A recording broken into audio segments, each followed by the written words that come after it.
Ngai nĩ mwega na hĩndĩ ciothe. Your Excellency, I want to take this chance to really thank you, together with the Deputy President, for standing with us in our morning time. Thank you, you have been there for us. When my son lost the father, it was really tough, extremely tough. I call him my son because indeed he is my son. Nilijua Methu akiwa university. So tumewalk na yeye this journey, and indeed he's my son. And I know what he has been through. Mgoga sana. So thank you for being there for him. We really are grateful. I want to bring my condolences to my son and mom and your family. I pray that God will comfort you.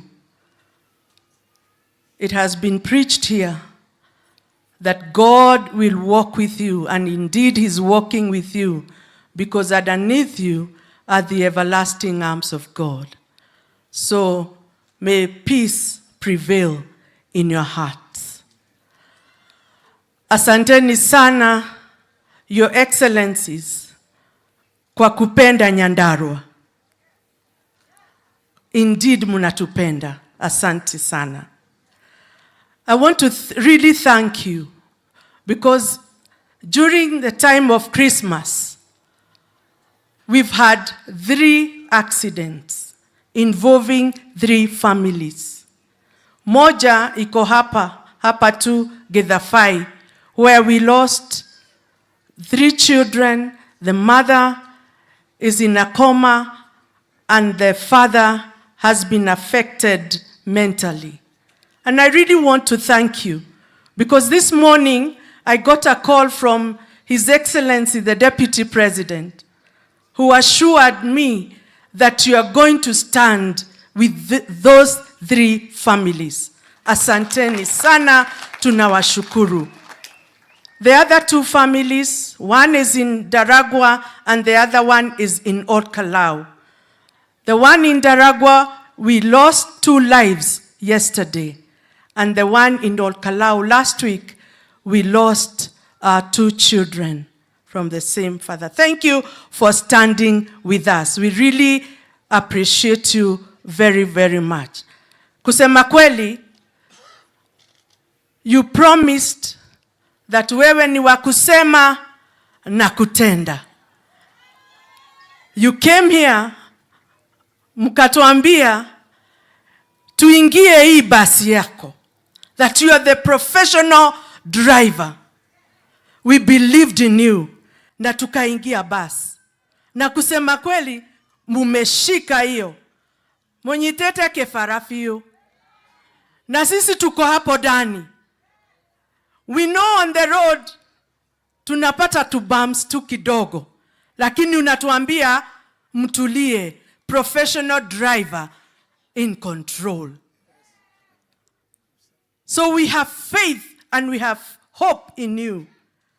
And hata watu wa Nyandarua hapa, sisi tunajua that under your leadership, Nyandarua will not be the same again. For many years, sisi ndio tunakuanga last. But I know that with your able leadership, Nyandarua hatutaongea tena maneno ya barabara, because I really thank you.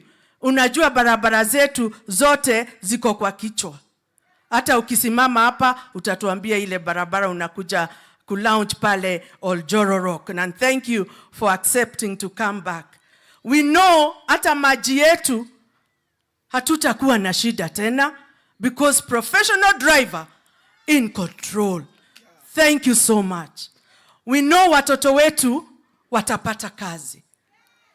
And therefore, sisi wakati tunasikia hawa opposition wakiongea, tunajua kweli this is the end times.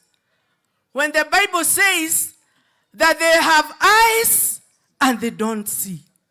They have ears na hawasikii. Ni nani Kenya hii ambaye hajui fertilizer was 7,000 na sasa saa hii ni 2,500, unless sasa wewe ndio huo husikii na hauoni.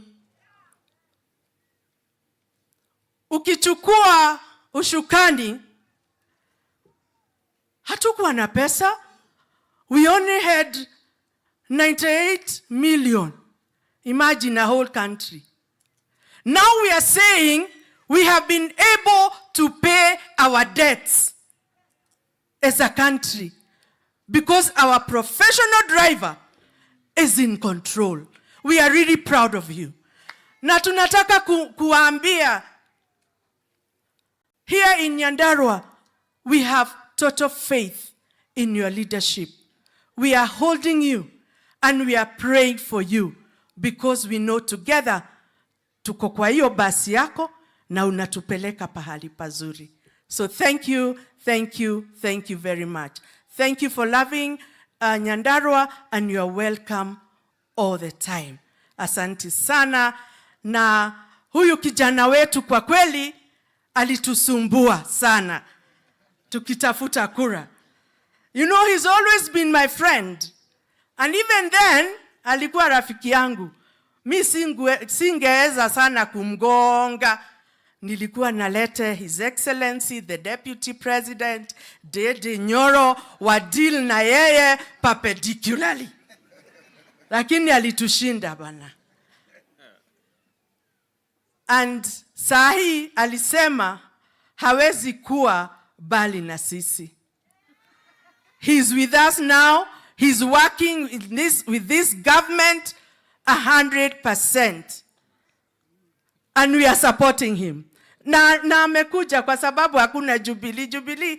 Sasa asijui kama iko ama iko wapi, lakini yeye ako UDA ndani, lakini Jubilee analiangalia tu kwa bali. So thank you very much. You are most welcome to UDA. Thank you. Asante sana Mheshimiwa Faith. Mpigieni makofi mazuri. Amesema maneno mengi na mazuri. Your Excellency, kwa sababu mimi sitaki kuonekana hapa peke yangu, nataka niseme yangu kisha nitamkaribisha Mheshimiwa Karungo Thangwa, who is going to call upon the senators to give their condolences, and after which is going to call upon the leader of majority, Mheshimiwa Ishongwa, to continue with the other part of the program. Mheshimiwa Rais, karibu sana hapa kwetu Kinangop. You've been here enough times and we still yearn for more of your visits. Kwa sababu kila utembeapo hapa, sisi upata nafuu, tunapata afueni.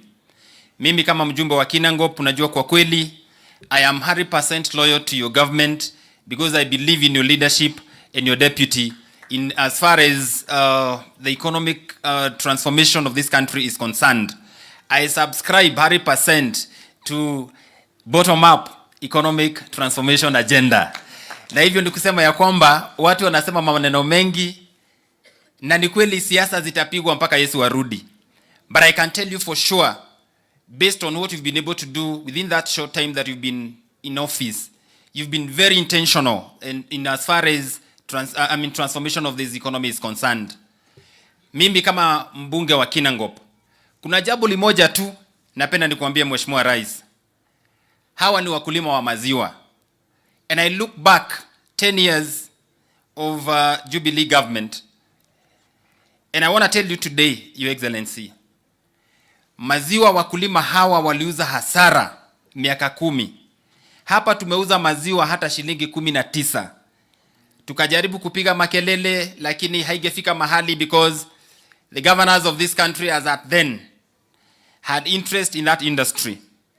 Tangu shike ushukani wa taifa hili, maziwa tumeuza a record high of 50 shillings that has never happened since the formation of this country. And therefore we are so grateful and we pray ya kwamba utatusaidia Mheshimiwa Rais, kama vile kiongozi wetu wa budget amesema, tuhakikishe ya kwamba bei ya maziwa, hata kama kutakuwa na maziwa nyingi, mkulima asiumie tena, tuuze less than 40 shillings. Therefore, Your Excellency, we thank you and we promise to continue supporting your government in your transformation. Mheshimiwa Rais, hapa Kinangop tuna shida nyingi, lakini wacha nikwambie tu chache kwa sababu hatuwezani na zote ama mbili, Your Excellency. Mambo ya stima hapa Kinangop ni shida, ni kizungumkuti. Kwa sababu ile pesa tunapata ni kidogo. Na we are at 50%. Manyumba nyingi hapa hazina stima. Kuna mahali hapa Jabini siwezi kanyanga panaitwa Karwangi Central. Kwa sababu is a place of total darkness. Nikienda pale wanaona kweli kabisa nimekataa kuwekea stima. Nikitembea hapa Soil, hapa Karoboys, karibu na kwa Mheshimiwa Methu ni shida. Tafadhali Your Excellency, we are pleading that you give us an affirmative fund as Nyandarua County ili tuweze kutabisha stima katika sehemu hizi zote.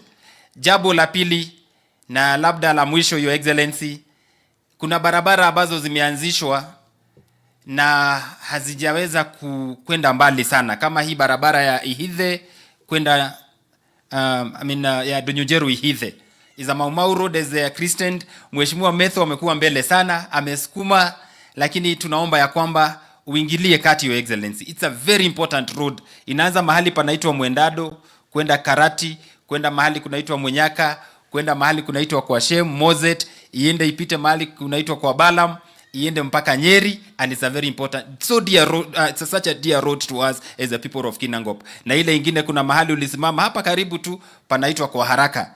Kuna barabara iko hapo, that is the most productive area, inaitwa Nyakeo Ward. Mahali kuna barabara inaitwa kwa Haraka, Rwanyambo, kuzunguka kuja Kinamba. Tafadhali Your Excellency, tuangalilie mambo yale. Nikimalizia, Your Excellency, naleta shukrani za dhati kama mbunge wa Kinangop, na nikisema hivi najua Mheshimiwa Ishongwa anajua, kwa sababu we saw your intervention when you were hard pressed, wakati kulikuwa na mabadiliko ya sheria ya CDF. Kuna mbunge fulani akona ward 3, he sneaked some amendments so that then we get an equal share of all constituencies. And actually it was such a thorn to my flesh, because I represent the biggest constituency in this region. I have 8 wards with a population that is a third of Nyandarua County, and your intervention saved the day. So that then that formula that was developed a few years ago remained, and we are forever grateful to you as the people of Kinangop. Na nikimalizia sasa kabisa, Your Excellency, I want to give you our unequivocal support that we are going to support you. To my Mheshimiwa Senator Methu, a young man with a vision, with a bright future. This is not the end. Unajua death comes at a cost and a pain. Mimi najua yale ambayo umepitia, lakini Mungu yu pamoja nawe na mama, na kuombea heri na baraka ya Mwenyezi Mungu, ili ya kwamba ufarijike, ukue na afya ya roho, ukue na afya ya mawazo na hata ya mwili, ili mzee anapolazwa, kwa sababu mzee nilimjua vizuri, ukue na afueni pamoja na ndugu zako Senator Methu, mpate amani. Your Excellency, huyu mama unaona hapa, mamake Methu alifunzwa primary school na mama yangu, shule inaitwa Rogogo Primary School. And therefore, these are family that I know so well. They are so dear to me. They've gone through a lot of pain, and I really sympathize with them, but I know God is in control and He has an answer to everything. When this man passed on, it was on the dusk of Christmas, when he texted me, told me that Dad has gone to be with the Lord, and I told him, hiyo ni mapenzi ya Mungu. Methu was first to tell me, I don't think God is right on this one. Lakini nikamwambia, jipe moyo hata kama umesikia uchungu, kwa sababu kweli alihuzunika. This is a man who stood with Senator. Kila mahali ambapo Methu alikuwa tumane Senator Methu, huyu mzedi alikuwa anasimama kwa niaba yake. Hata hivi karibuni tulikuwa na yeye. I never saw any sign of a man who'd leave us. Therefore, with those few remarks or many remarks, I wish you all the best and God's blessings. Sasa nataka kuchukua nafasi hii kwa heshima sana, nimkaribishe Senator Karugo Thangwa, wajulishe maseneta ambao tuko pamoja nao, na ukishamaliza umkaribishe Mheshimiwa Kimani Ichung'wah. Karibu sana Senator. Makofi ya Mheshimiwa Senator. Asante sana Mheshimiwa, Your Excellency the President of the Republic of Kenya, Dr. William Samoei Ruto, the Deputy President of the Republic of Kenya, Rigathi Gachagua, the Speaker of the Upper House, Amason Kingi, all protocols observed. Wakazi wa Kinangop hamjambo. Muriega. Yedaroga mahau jitagwo Karogo wa Thang'wa. Na wira wakwa ni muhuthu muno haha. Ni welcome the senators moke maheane rabirabi ciao. Na wakeri ni kwaria ta acting senator wa Nyandarua. To nindira actire kiumia kiu kimwe kirariho. Mheshimiwa Rais, mzee ambaye tunakuja kulaza leo nilimjua wakati Senator Methu alichaguliwa. Na mimi Methu wakati alichaguliwa Nairobi, mimi ni yeye nimeonyesha kuvuka barabara. Unajua alikuwa anasema ametoka Jambini, na hapa tumeambiwa na Bishop Wanyoike watu wa Jambini hivyo hivyo. Sasa ni mimi nilifunza yeye kuvuka barabara, lakini kwa sasa anavuka zote. Ile wakati alileta baba yake for celebration, akaniuliza ni wapi ningempeleka ndio babake akule lunch na mamake mahali washerehekee. Nikawapeleka kwa hoteli fulani. Mimi napatiana hii hadithi sababu huyu muungwana hapa ni mtu alikuwa very jovial. Mahali niliwapeleka, ingawa ni Methu alilipa, ilikuwa chakula ile ya buffet ya kujiwekea. Sasa mimi nafuata mzee, akiweka yake naangalia, akiweka yake naangalia. Nikaona ameweka waru. Sasa mimi najiuliza, watu wa Kinangop bado unakula waru ukikuja Nairobi? Nikaona nimuulize, sababu najua waru zinatoka hapa. Nikamuuliza, umetoka Kinangop na unakuja Nairobi na hapa kuna nyama, wewe unakula waru? Akaniambia, nilikuwa nataka kutaste nisikie kama ni za Kinangop.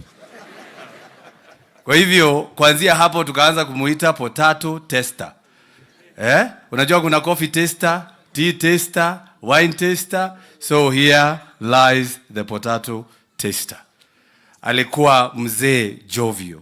Na Methu, poleni sana na familia yako. Ya mwisho pale pa acting. Wakati nimekuwa hapa wiki moja, sababu nimekuwa nikizunguka hapa na pale, nimekutana na watu wa Nyandarua. Na wengi wamenituma Mheshimiwa Rais. Wakaniambia ukirudi kule Kiambu, ambia rais mwenye alikuweko, mulituletea hapa 2013 na 2017 na tukamchagua. Rudi kwako Kiambu, umwambie apatie Rais William Ruto nafasi na yeye atufanyie kazi. Na Mheshimiwa Rais, sababu nasikia hapa hata Nyoro amesema yule ana sponsor makesi ni rais aliyekuwa hapo ambaye ni mpigaji kura katika kaunti yangu. Sasa ajue tuko na rais ambaye ni William Samoei Ruto, ambaye tuliamuka asubuhi na mapema tukamchagua aendeleshe Kenya yetu mbele, si ndio? Na sasa vile niliambiwa hivyo na watu wa Nyandarua, nikaketi chini Mheshimiwa Rais, nikajiuliza, wakati koti ambaye anataka kutumia ilitoa sheria ati yeye aachishe ma-CAS kazi sababu hiyo kiti sio constitutional, yeye hakufuata sheria ya koti hiyo. Wale waliendelea kukaa kazini na yeye hakupelekwa mahali. Mheshimiwa Rais, hatukwambie uvuje sheria, lakini jua pia wewe hautapelekwa mahali. Ilifika watu wa Korogosho, Mheshimiwa Rais, koti ikaamua wasitolewe pale, lakini yeye akawatoa na hakupelekwa mahali. Mheshimiwa Rais, hatukuambie uvuje hiyo, lakini pia wewe hautapelekwa mahali. Mheshimiwa Rais, wanataka kutumia koti ndio usijenge manyumba. Mheshimiwa Rais, Mheshimiwa, mimi nakuomba tafadhali, hawa mahasla wanangoja kazi. Wewe wacha tujenge kazi, manyumba, na sababu wewe hautapelekwa mahali. Ya mwisho kabisa, hii barabara ya Ihithe na Donyonjeru, tumekuja hapa na Senator Methu sababu mimi ndio mwenyekiti wa barabara. Rais alinipatia hiyo kazi. Rais amesema atajenga. Waziri our deputy president amesema atajenga. Wabunge wa hapa wote wamekubaliana itajengwa. Mimi kama mwenyekiti nimekubalia. Mwenyekiti wa environment amekubalia. Alafu mtu mmoja ameenda kotini na anaenda kwa NEMA ati hiyo barabara isijengwe. Mheshimiwa anakuambia sisemi uvunje sheria, lakini jenga na hutapelekwa mahali. Sababu ni vibaya ati wabunge wamepitisha kitu. Alafu mtu mmoja ambaye alikuwa kwa hiyo bunge anaenda kotini kusimamisha mambo ambayo inafanyika. Na koti inasikiza huyu mmoja, haisikii hao wengine. Hii ni kitu ambayo inabidi tuanze kuangalia kama viongozi wa nchi. Ati mtu mmoja anaweza enda kotini aseme hawa watu wote hawakujua vile walikuwa wanafanya, wewe tu ndio unajua. Hapana. Niseme kama rais, hapana. Hapana. Hiyo tunakataa. Kwa hivyo Mheshimiwa Rais, sisi ujue tunakuunga mkono. Mimi kama seneta wa Kiambu ujue niko mstari ya mbele. Kiambu alikupatia kura zaidi ya 6,600. Sisi tunakuunga mkono, na ukiwa na naibu wako najua tutafanya hii kazi. Yule mwingine azikutishe. Nilikuwa MCA 2013 mpaka 2017. Hakukutana na MCA hata mmoja. Tukakuwa MCA 2017 mpaka 2022. Hakukutana na MCA hata mmoja. Sasa wakati ameanguka anatafuta ma MCA walioanguka atakupigie kelele. Mambo ingine hatuelewi ama namna gani? Acha nifikishe hapo sababu nimemaliza yangu, na hiyo yote tumekubaliana na Methu. Hiyo yote nimesema, tumesaini mahali na Senator Methu. Sababu sisi tumesema hii mwaka ni mwaka ya kuongea. Nifikishe hapo. Niwaalike maseneta ambao tuko nao ndio wakuje kwa dakika moja tu. Jina mkikuja wote sababu sikuwaona wote mkiingia. Ningewaomba tu kiongozwa na Senator wa chairman wa Mlima Kenya anaitwa Senator wa Matinga. Ametoka kule Nyeri. Wengine tunaweza karibia tu polepole kama anaongea ndio tusipoteze muda. Asante chairman. Asante sana Your Excellency the President of the Republic of Kenya, Naibu Raisi Rigathi Gachagua, Right Honorable Speaker wa Seneti na viongozi wote walio hapa, hitifaki sote zikizingatiwa. God is good and all the time. Mheshimiwa Raisi, leo nimekuja hapa kuleta risala za lambi kutoka kwa wakazi wa Nyeri kwa rafiki seneta mwenzetu Methu, na kama ilivyo desturi Mheshimiwa Raisi, pale Nyeri na Madhela sana pale tumetoka na Deputy President, hatuongeangi siasa wakati wa mazishi. Na ndiposa Your Excellency sitaongea siasa, lakini ni vizuri Your Excellency saa niseme nimuwe na nidaigua ndidinyoro akiaria ndidinyoro tutigatishwo ni mundu, gutire mundu kuwete mwana na mugongo menda guka tukuonana nao, no ni turaugire gutire mugomo guko bururi uyu na andu acio tone maratukua ta mahukuota ndidinyoro andu acio tutigere tuonane nao. Vile nimesema Your Excellency saa, nimesema hii barabara ya Donyojero Ithithe hii ambao wameongelelea sana, unajua kwa sababu ni msha Mungu na Biblia imesema what God has put together let no man put asunder. Wakasi wa Nyeri na wakasi wa Nyandarua ni kitu moja, na nimepitia hiyo njia. Your Excellency, hiyo barabara tumesema ijengwe na tutakusaidia. Na Karungo thangwa ni woiga wega. Tutigatueke ati o turekiraga ndagika 5 tugatishwo ni mundurume umwe na uguo ndoiga fuda tutiguthaitha muikuruko angikorwo ni migomo marenda ona ithuguo twiga ni tukuonana nao no tutigwetikira thirikari no twahandire ithukio ni mundurume. Your Excellency sana, nimesema hata kama pesa itatosha mara moja kujenga hiyo barabara, ulete kidogo kidogo tuendelee namna hiyo. Asante na Mwenyezi Mungu akubariki sana. Asante sana, makofi kwake Seneta wa Nyeri, Seneta wa Matinga. Hiyo barabara inashikanisha Nyandarua na Nyeri County. Kwa ufupi amesema mudu arehe adu wake na keo kena adu wake. Asante Mheshimiwa Veronica, karibu. Your Excellency the President of the Republic of Kenya, Dr. William Samoei Ruto, Your Excellency the Deputy President of the Republic of Kenya, DGG, Your Excellency, familia ya Senator Methu dhabiti, na tunaomba sana Senator Methu. Sasa mama ameachwa na mzee, na unajua huyo ndiye alikuwa wa karibu sana, lakini our father raised a strong group of sons around our mother. Take care of her. Msikubali alie. Najua kwenu hatukutakuwa na fujo, kutakuwa na amani, na tumeona familia imeshikana vizuri. Nataka kuwafariji na hii scripture, Psalms 34 verse 18. The Lord is close to the brokenhearted and saves the crushed in the spirit. Yani tuseme hata kama Mungu ako karibu sana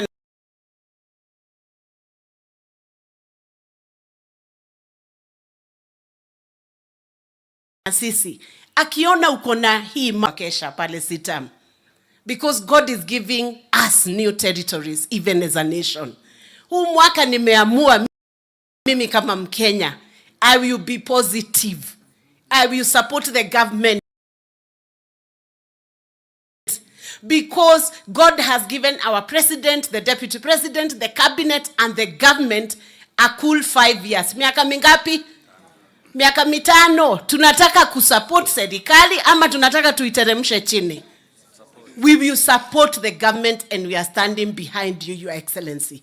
Everywhere I have traveled, I have made it my business to check what is the cost of fuel in that country, what is the cost of living in that country. Nimeona one trend which is across all the nations. It is not cheap anywhere. I have seen the difference between fuel in Tanzania, in Uganda, in Rwanda. Ukitumia facts, ni kwamba sometimes our fuel is even 5 shillings less than the countries that are around us. Does that mean that is a Kenyan problem alone?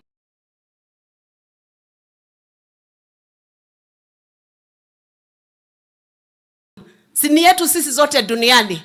Tujue ukweli wa mambo. Kitu ingine ni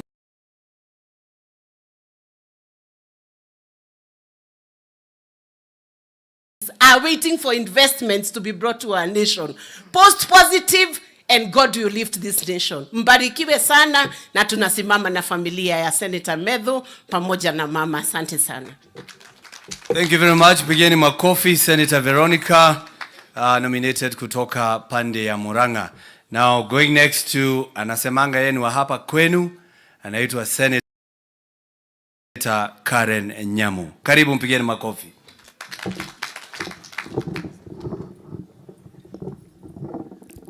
Your Excellency, the President, Your Excellency, the Deputy President, the clergy, the family, the entire family of Waweru, fellow mourners and fellow leaders. Bwana Yesu asifiwe.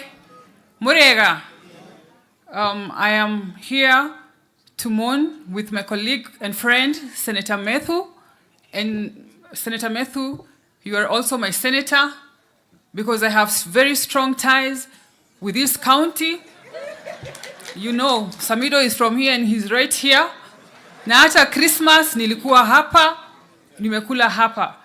Na kwa hivyo, I might not have met the late Waweru, but we have seen the fruits of his labor from his children, particularly my friend Methu.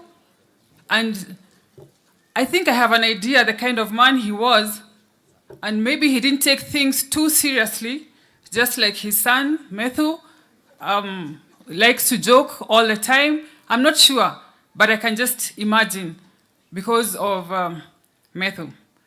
Your Excellency and the President and the Deputy President, I want to thank you most sincerely for being father figures to us, young generation leaders. It has been said here that you are mentoring us, you have mentored us, and personally, I am a beneficiary of your mentorship. I have received a call from you. You have spoken to me about being a focused leader. And so thank you very much. We want to assure you that as young leaders, we are behind you 100% as you transform this country economically, as you improve the lives of Kenyans. And, and Your Excellency, just to remain focused, because we know there is a lot of onslaught left, right, and center from the media, from the courts, And yours is to look at the results of what you're doing. At the end of the day, we are all going to applaud and thank you for what you have done to this country. We are very, very hopeful in your leadership. And thank you very much. Asanteni. Makofi kwa Senator Karen Nyamu, very, very focused. Senator kutoka Baringo, Senator Cheptumo, karibu.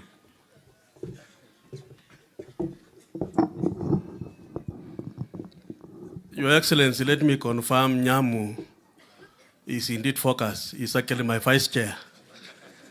Your Excellency, our President, Your Excellency, Deputy President, our Speaker, Senate, fellow leaders, Nduku Methu, and your mother and your siblings, and the great people of Nyandarua, Bwana Yesu asifiwe. Your Excellency, let me start first and foremost by sending my condolences to the family of Ndugu Methu on my own behalf, that of people of Baringo County, to say sorry and pole for the passing on of your father. I remember last week when this situation arose, I spoke to you. I was to be here, but I was unable to come and visit. And today, God has given me a moment to be here. I want to say that we've read the testimony about your father, what he's done for you as a family. God will indeed continue to uphold you and sustain your family. Your Excellency, if there is something I want to thank God for the late Mzee, is to give us this young man called Methu. He is my chair of Lands Committee in Senate. And for the time I've been with him in that Senate, Your Excellency, is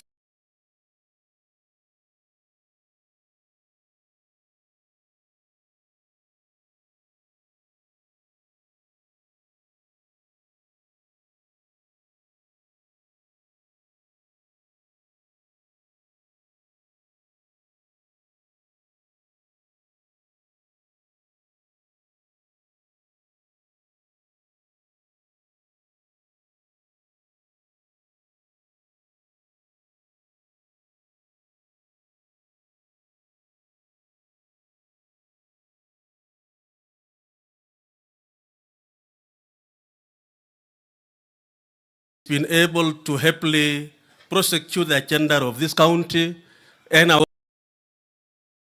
government is planning. Your Excellency, you and your deputy, during the campaign time, it was a very difficult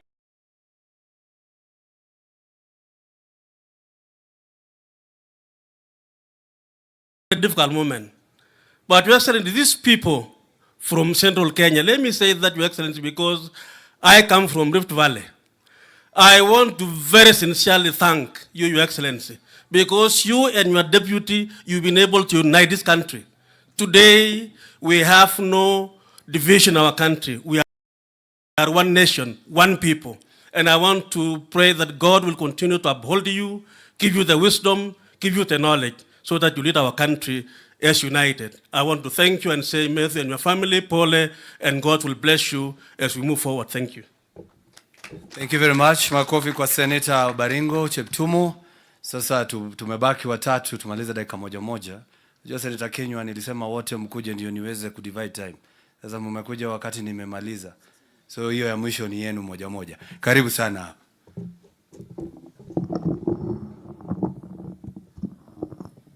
Asante sana, Your Excellency, the President of the Republic of Kenya, Deputy President, Speaker, and all protocols observed.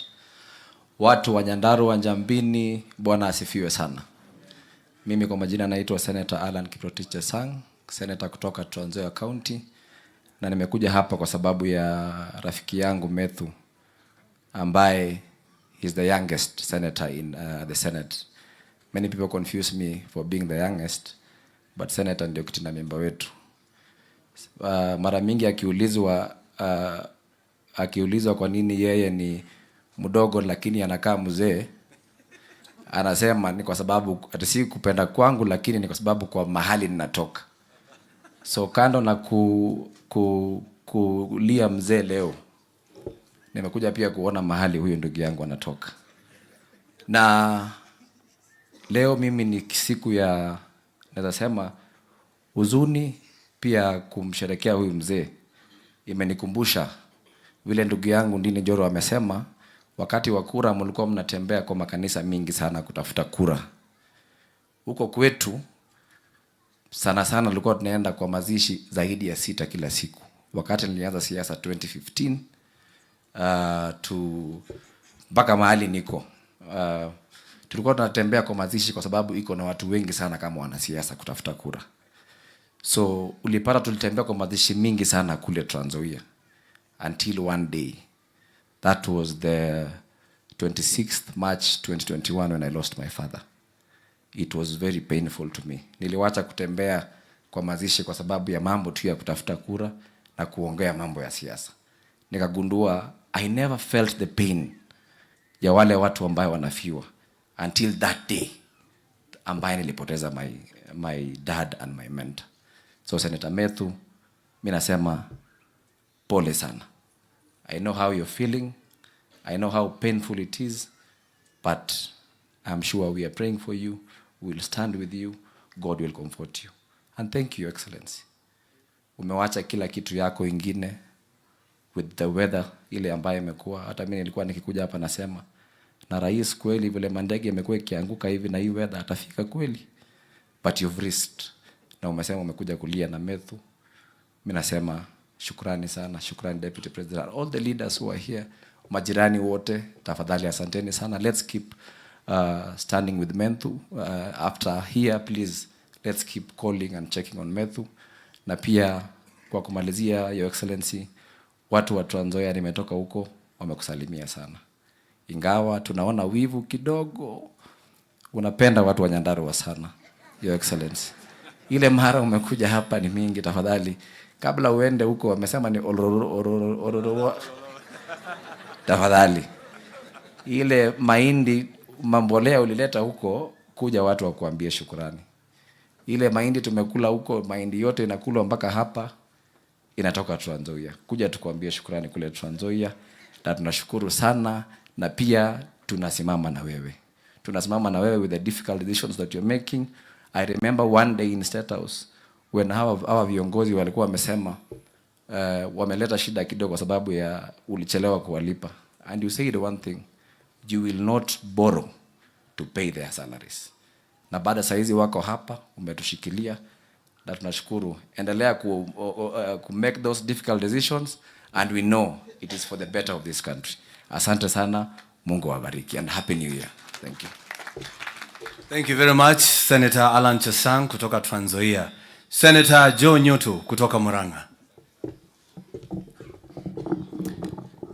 Your Excellency, the President of the Republic of Kenya, Your Excellency, the Deputy President of the Republic of Kenya, familia ya mwenzetu Methu wakiongozwa na mama na wote waliofika hapa. Bwana Yesu asifiwe. Nimefika na mimi pia nikitoka kule Murang'a ili kuja kuleta na mimi risala zangu za rambi kwa ndugu Methu ambaye watu wengi hufikiri kwamba tunafanana, na ambaye tumekuwa tukicheka kuhusu hilo, lakini tulikuwa tunafanana pale mbeleni wakati nilikuwa mweusi. Siku hizi nishamwacha akiwa mweusi peke yake, atanitafuta nimpe siri ya kidogo kuwa na ngozi nyeupe kidogo. Na kwa hivyo ndugu, tukitoka hapa njoo nikushauri. Maitu ndoka gukwira pole tondu we niyo tigitwo ni mwendwa waku. Methu na mwendwa wake mukurino uraugaga ni atengerire muno atanaroterwo mundu ungi. Koguo ni mundu ura gwenda kune pole muno ni maitu tondu niyo tigitwo ni mwendwa wake. Na aria muciaranirwo nao, mimi nataka niwaambie pole sana. Bwana Yesu awafariji kwa sababu ndiye mfariji mwema. Mimi sina mengi, lakini nimwambie ndugu yangu hapa, siku ya Jumapili weka rugo abotige gwase ya mwana wene no yohoragia mwaki na niguo waria haha rugamo haria. Nataka nilimwambia Methu kwamba ashukuru Mungu kwamba Mungu alimpatia babake uhai mpaka akaona kijana wake akiapishwa kama seneta. Mimi niliposhinda kama seneta wa Murang'a, jambo ambalo linifinya sana kwa roho na kwa moyo wangu ni kukumbuka kwamba babangu aliyetuacha mwaka wa 2014 hakuyepo. Na kwa hivyo ndugu yangu, shukuru Mungu kwamba alipatia babako hiyo fursa ya kukuona ukiapishwa. Mimi sitaki nizidi sana, lakini Mheshimiwa Rais, nataka nikushukuru kwa yale yote ambayo umekuwa ukifanya. Sisi tutakuunga mkono na tunajua kwamba ukidungwa na mwiba ukakwama pale katika mwili, ukapata usaha ama usaa, ni lazima wakati wa kufinya ili utoke, ni lazima uchungu uwepo. Na tunajua kwamba nyuma ya haya yote tutakuja kufurahia. Mimi sitaki nizidi kuliko hapo, lakini nawaambia poleni. Bwana Yesu amlaze mzee wetu mahala pema peponi, na nikirudi Murang'a niwasalimie. Asante sana Mheshimiwa Rais. Murang'a ni karibu sana, ukitumalizia hii njia ya kuunganisha Mau Murang'a itakuwa ni karibu sana. Na kwa hivyo tunaendelea kuomba kwamba njia hiyo ukitumalizia tutashukuru sana. Siasa mimi sipigi, mimi ni wa kanisa na nimeokoka. Yesu ni Bwana, ingawaje naishi huku, siishi binguni nikateremka hapa asubuhi. Asanteni sana. Senator Nyoto goko tulia waru na ndiye ndaigua handu waru ehoretie mwaki. Tuko na senator kutoka Laikipia, Senator Kenywa, karibu. Asanti sana Mheshimiwa Karungo Thang'wa, Rais wa Jamhuri ya Kenya Mheshimiwa William Samoei Ruto, Naibu wa Jamhuri ya Kenya Mheshimiwa Rigathi Gachagua, pamoja na familia ya mwenda zake Michael Waweru, rafiki yangu Methu, pamoja na familia yenu yote. Siku ya leo mimi nimekuja kuleta risala zangu za rambirambi. Niseme pole kwa familia. Mahubiri ambayo tumeambiwa vizuri sana na mchungaji amesema ya kwamba hata ijapokuwa tunapitia, ni nyinyi mliambiwa hata ijapokuwa mnapitia katika bonde la mauti, msiogope chochote, kwa sababu Mwenyezi Mungu yu pamoja nanyi, atakuwa na nyinyi leo, kesho na hata milele. Na mimi nimekuja kusema pole. Hata ijapokuwa mheshimiwa, ulipokuwa ukimwambia mheshimiwa wa sehemu hii, rafiki yetu, ulimwambia kwamba babako mzazi tayari amekuacha, lakini ukasema hiyo si mapenzi ya Mwenyezi Mungu, ukawa na unateseka sana. Na nyende gukwira mundu gwitwo Methu, kwari na mundu waugire otogu waugire, akithie gwake mugunda, akiona murio wa irenge, akiona ni kamurio kanini, agicoka akihugura, akiona muti munene wa mukondofia, akiona ni muti munene, no murio uyu wa irenge ni kamurio kanini na karaciara irenge inene. Akirora muti munene wa mukondofia uraciara itukondofia tunini, akiuga Mwathani ndui kubanga, tondu ngiwe kubanga muti uyu wa mukondofia ungiraciara marenge, naguo muti uyu murio uyu wa irenge ungiraciara mukondofia. Ukigia na riu agikara thi wa muti wa mukondofia, ikondofia rikiuma iguru rikimuringa iniuru, akiuga Mwathani niwe kubanga, tondu ingiuma irenge no gukuingia kwa baba. Ona ni muthenya wa umuthi Methu, Mwathani ni wabangaga no ikubanga maundu mothe, koguo ndungimuria kiuria ni maundu mari ekite, koguo kamucokagiria ngatho ni maundu macio ekite. Methu umenye gikuyu kiugaga ati mugumo uri kugwa hacokagio ithare.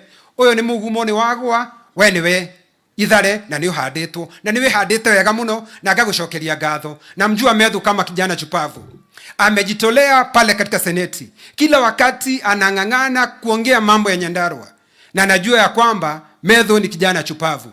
Na Methu mimi kila wakati na kuenzi, kwa sababu nimekuona kwa kazi nzuri ambayo unafanya. Rais wa Jamhuri ya Kenya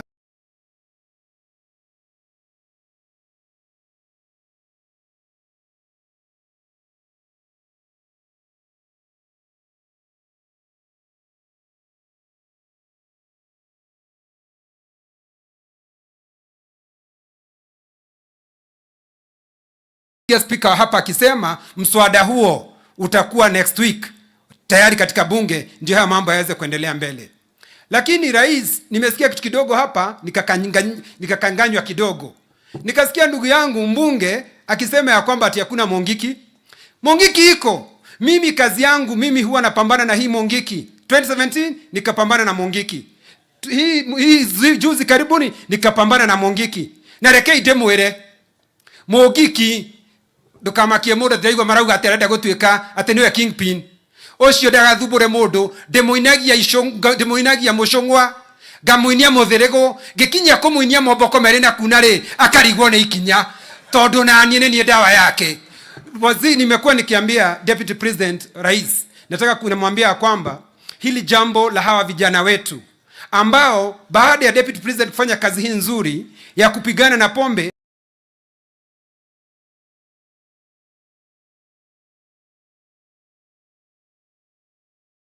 kuna mkora ambaye kazi yake ni kuwaunganisha katika hizi vikundi haramu.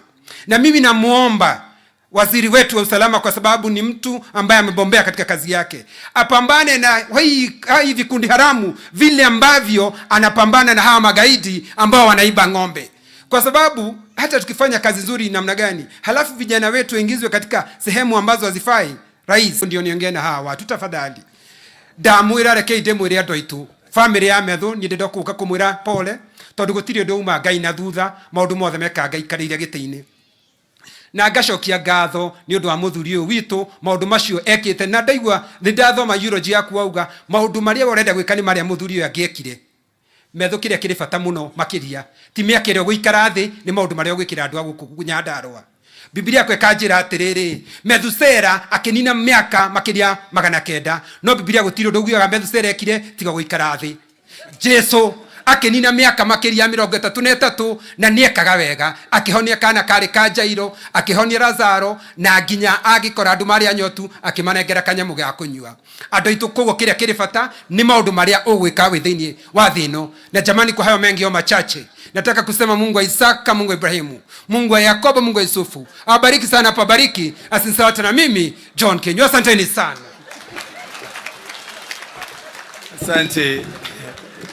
Asante sana Senator, lakini nataka kukuhakikishia Senator wa hapa anaitwa Methu, sio Methusela.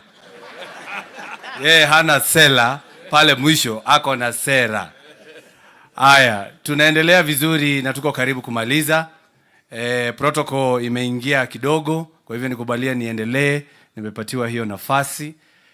Kwa sasa ningetaka kumwalika waziri wa viwanda na biashara ndiye aje aongee, Waziri Rebecca Miano. Pigeni makofi kama anakuja.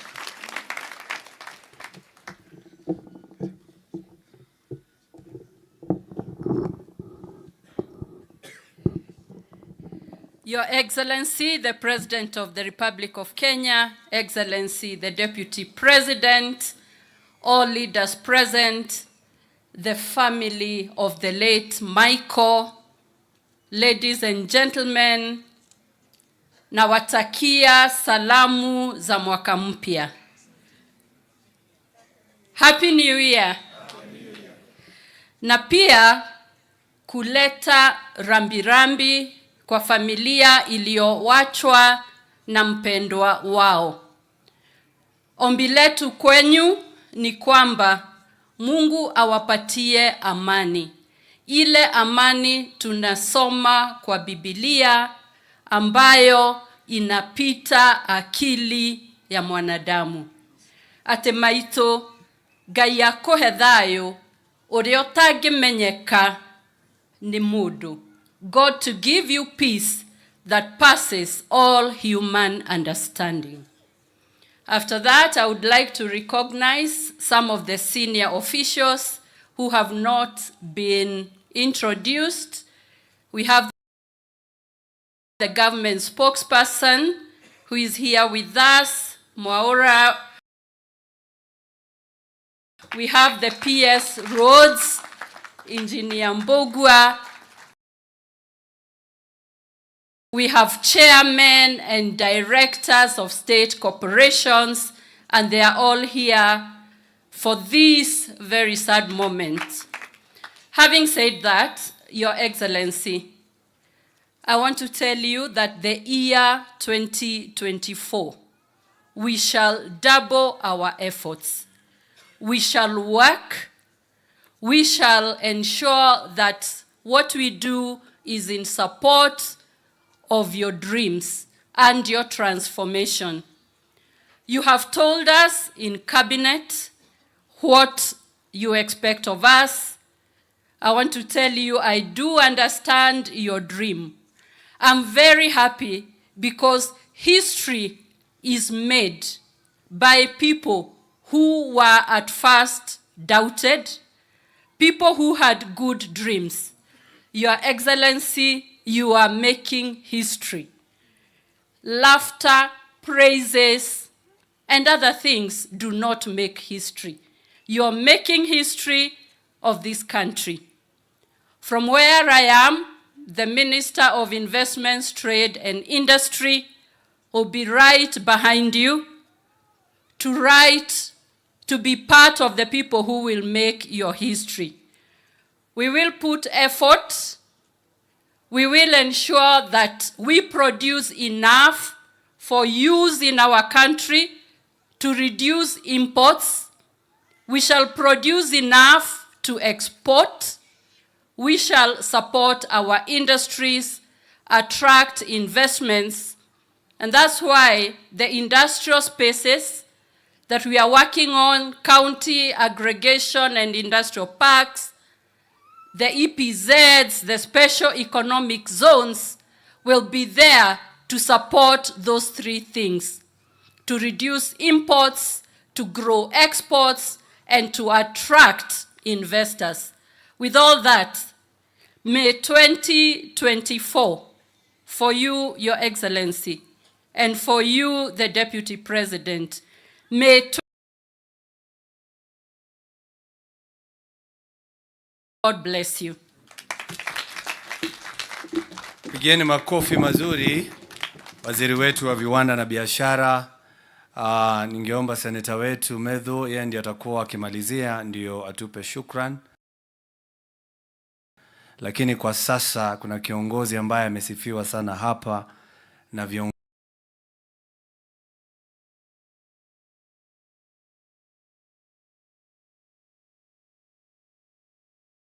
hapa.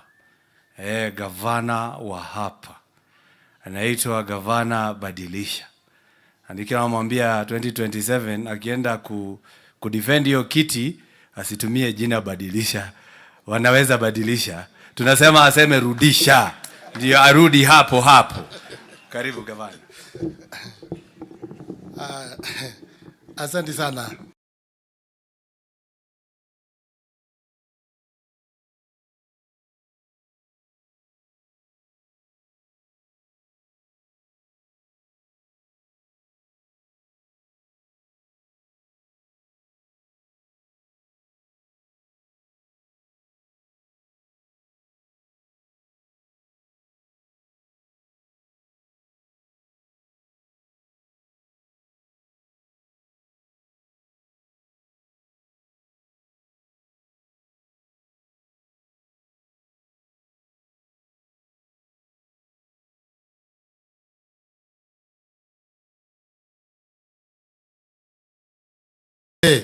Mkirudi kule kwenu mtuombee.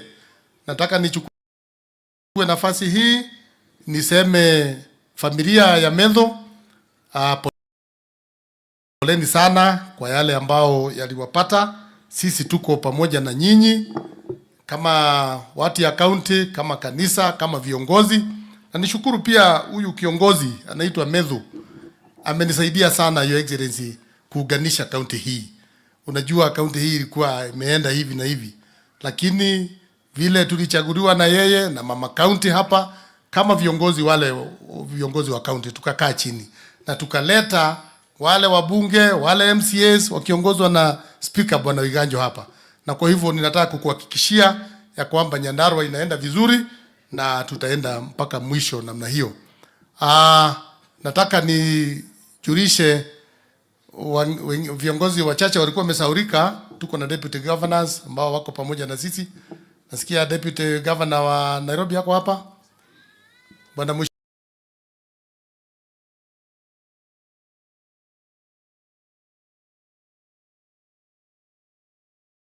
Nafikiri apigiwe makofi. Huyu ni kijana wetu na anafanya kazi nzuri huko na tunakushukuru. Deputy John Madhara ndio deputy wangu, apigiwe makofi na tunasema asante. Asante sana senators. Nafikiri Methu nilikuja jana nikaona alikuwa na hofu kidogo.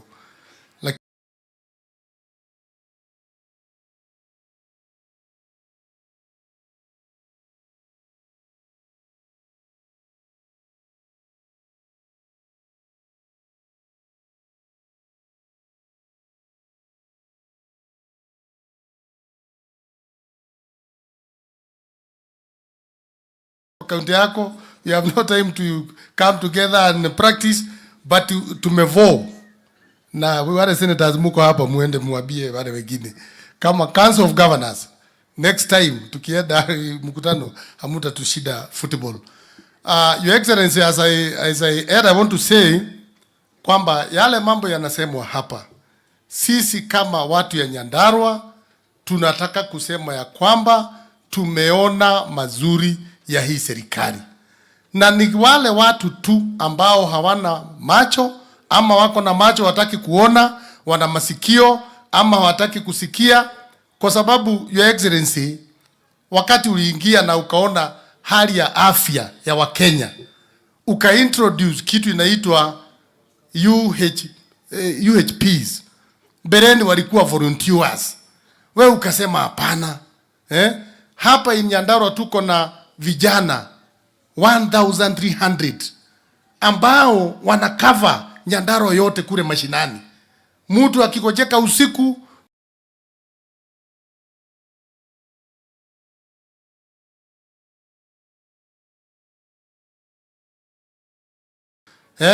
Your Excellency, hapa tuko saizi Jabini.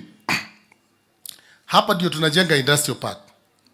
And in the history of this country, sijawahi ona, especially kama hapa Nyandarua, tukiwa na project moja ambayo inagharimu 500 million, ambaye ulikuja na hiyo idea Your Excellency, na tumeanza kuactualize saa hizi.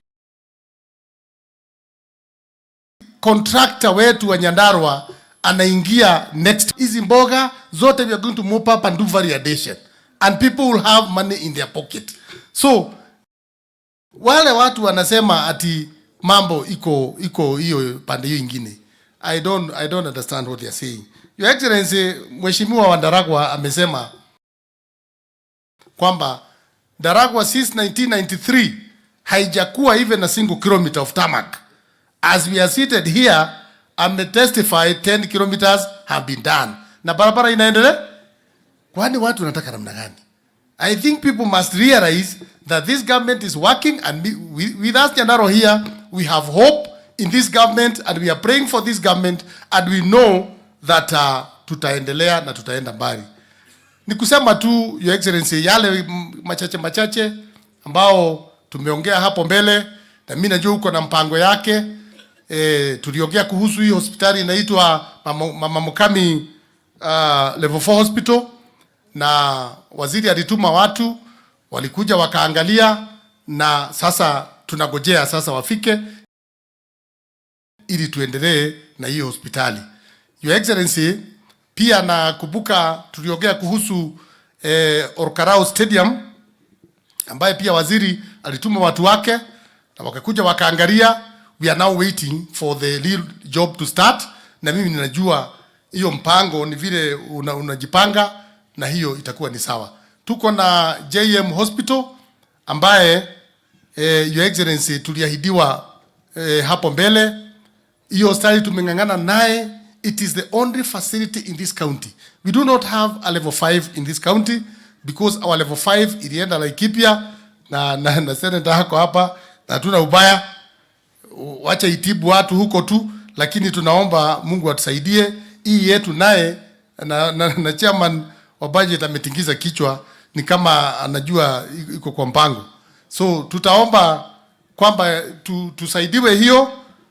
Tulikuwa tumeongea na waziri akasema hawezi pata hiyo 500 million etago, atakuwa analeta kidogo kidogo. So tunasubiri this year tuone ni nini inaweza kuja ili tuendelee Your Excellency, you also said that kule Le Corbrosat tuweze kufanya surveying of that area na department ilichukua hiyo shughuli. Tunaomba tu kwamba Your Excellency, the chief surveyor na KWS waweze kuja, kwa sababu hiyo bahari hatutaki aibu. Wewe ulienda huko Your Excellency kule ngambo ukaongea mambo ya climate change. Sisi zote tulisimama kwa ma TV vile ulitoa hotuba ya climate change, na itakuwa ni vibaya sana bahari yetu ipotee, and our president is very good in climate change. So that is why we are saying that we be supported, we be helped, so that we conserve that lake, na pia tuweze kuwa na mambo ya attraction ya tourism and all that. Sitaki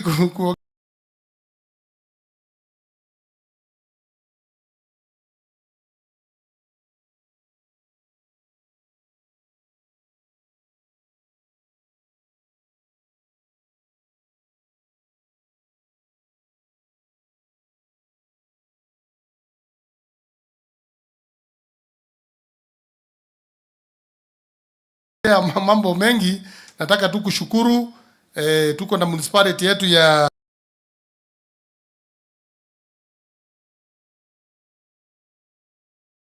kwamba engineer inahitaji rami huko barabara huko nyuma tuwekwe rami, na pia waziri wa housing tuliongea naye juzi, ile market yetu ya engineer ambayo tulikuwa promised, hiyo pia naona hako kwa mpango, Your Excellency, na tutashukuru sana kuona kwamba haya yote yakiendelea. Najua tutakuwa na kazi za watu wetu kufanya. Affordable houses haileti kazi za vijana wetu.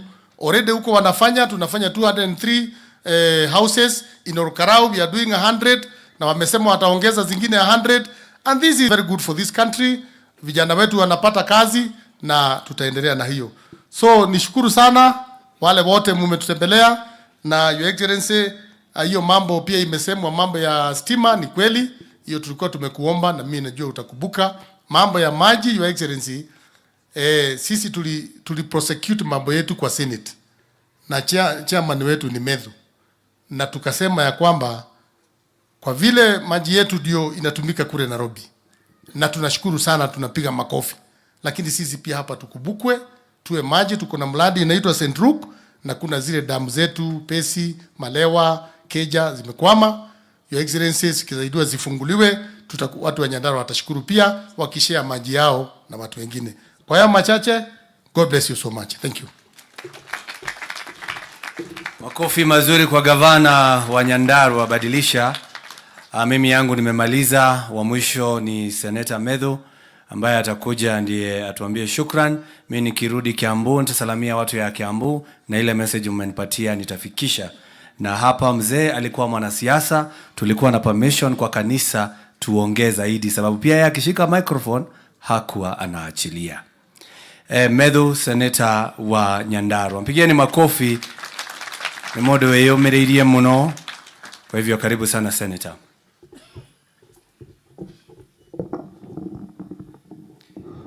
Asante sana Senator wa Kiambu, kiongozi wetu mkuu, Your Excellency President Dr. William Ruto, Your Excellency the Deputy President Rigathi Gachagua, the Right Honorable Speaker of the Senate Amason Kingi, my Governor Your Excellency Dr. Badlisha, viongozi wote, waziri na indeed all protocols observed, viongozi wetu wa kanisa, watu wote wa familia yetu. Kwanza kabisa nataka ni muombe Governor msamaha kwa sababu unajua kwa itifaki mimi siwezi kuzungumza baada ya wewe, na haijafanyika hivyo siku nyingine, so it was not intended. Your Excellency, there have been a very serious conspiracy between Senator Karongo and my family, because it is not that I had said that I want to speak. It is not that mimi nilikuwa nimeandikwa kama mtu wa kuongea, lakini Karongo na mama wamekuwa wakipanga mpango, kwa sababu tangia mzee alipotuacha sijapata nguvu ya kuongea kwa watu, na nashukuru sana kwa sababu mmepata nafasi ya kuja kuungana na sisi. Kwanza kabisa ningetaka niwashukuru sana kanisa ambalo linatuongoza na Your Excellency, kabla hujafika kiongozi aliyehubiri ni pastor wa kanisa yangu ya AIC. Mimi ni wa kanisa wa AIC kama wewe, sisi ni watu ya kanisa ya AIC. Ni vile unajua, mimi najua kwa nini unacheka wewe, unabadilisha mnacheka tu na ni sawa sawa, lakini sisi wote tunaenda, nilisikia sisi wote tunaelekea mbinguni, so hakuna shida, tuacha tu tuende mbinguni.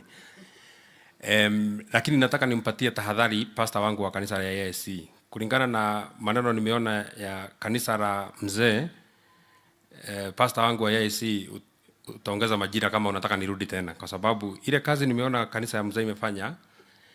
Governor Badisha alikuwa hapa jana hapa kwetu nyumbani, na vile alinipata na vile niko leo ameona ni tofauti sana, kwa sababu jana niliombewa maombi ambayo mimi sijawahi kupata kutoka nilipozaliwa. Sijawahi ombewa maombi mingi namna hiyo, kwa sababu pastor mmoja alikuwa anamaliza, mwingine anaingia, mwingine akimaliza mwingine anaingia. Hawa watatu hawa, the three of them hawa, hata kuna mahali waliongea, hawako wanaongea Kikuyu na hawako wanaongea Kiingereza na hawako wanaongea Kiswahili.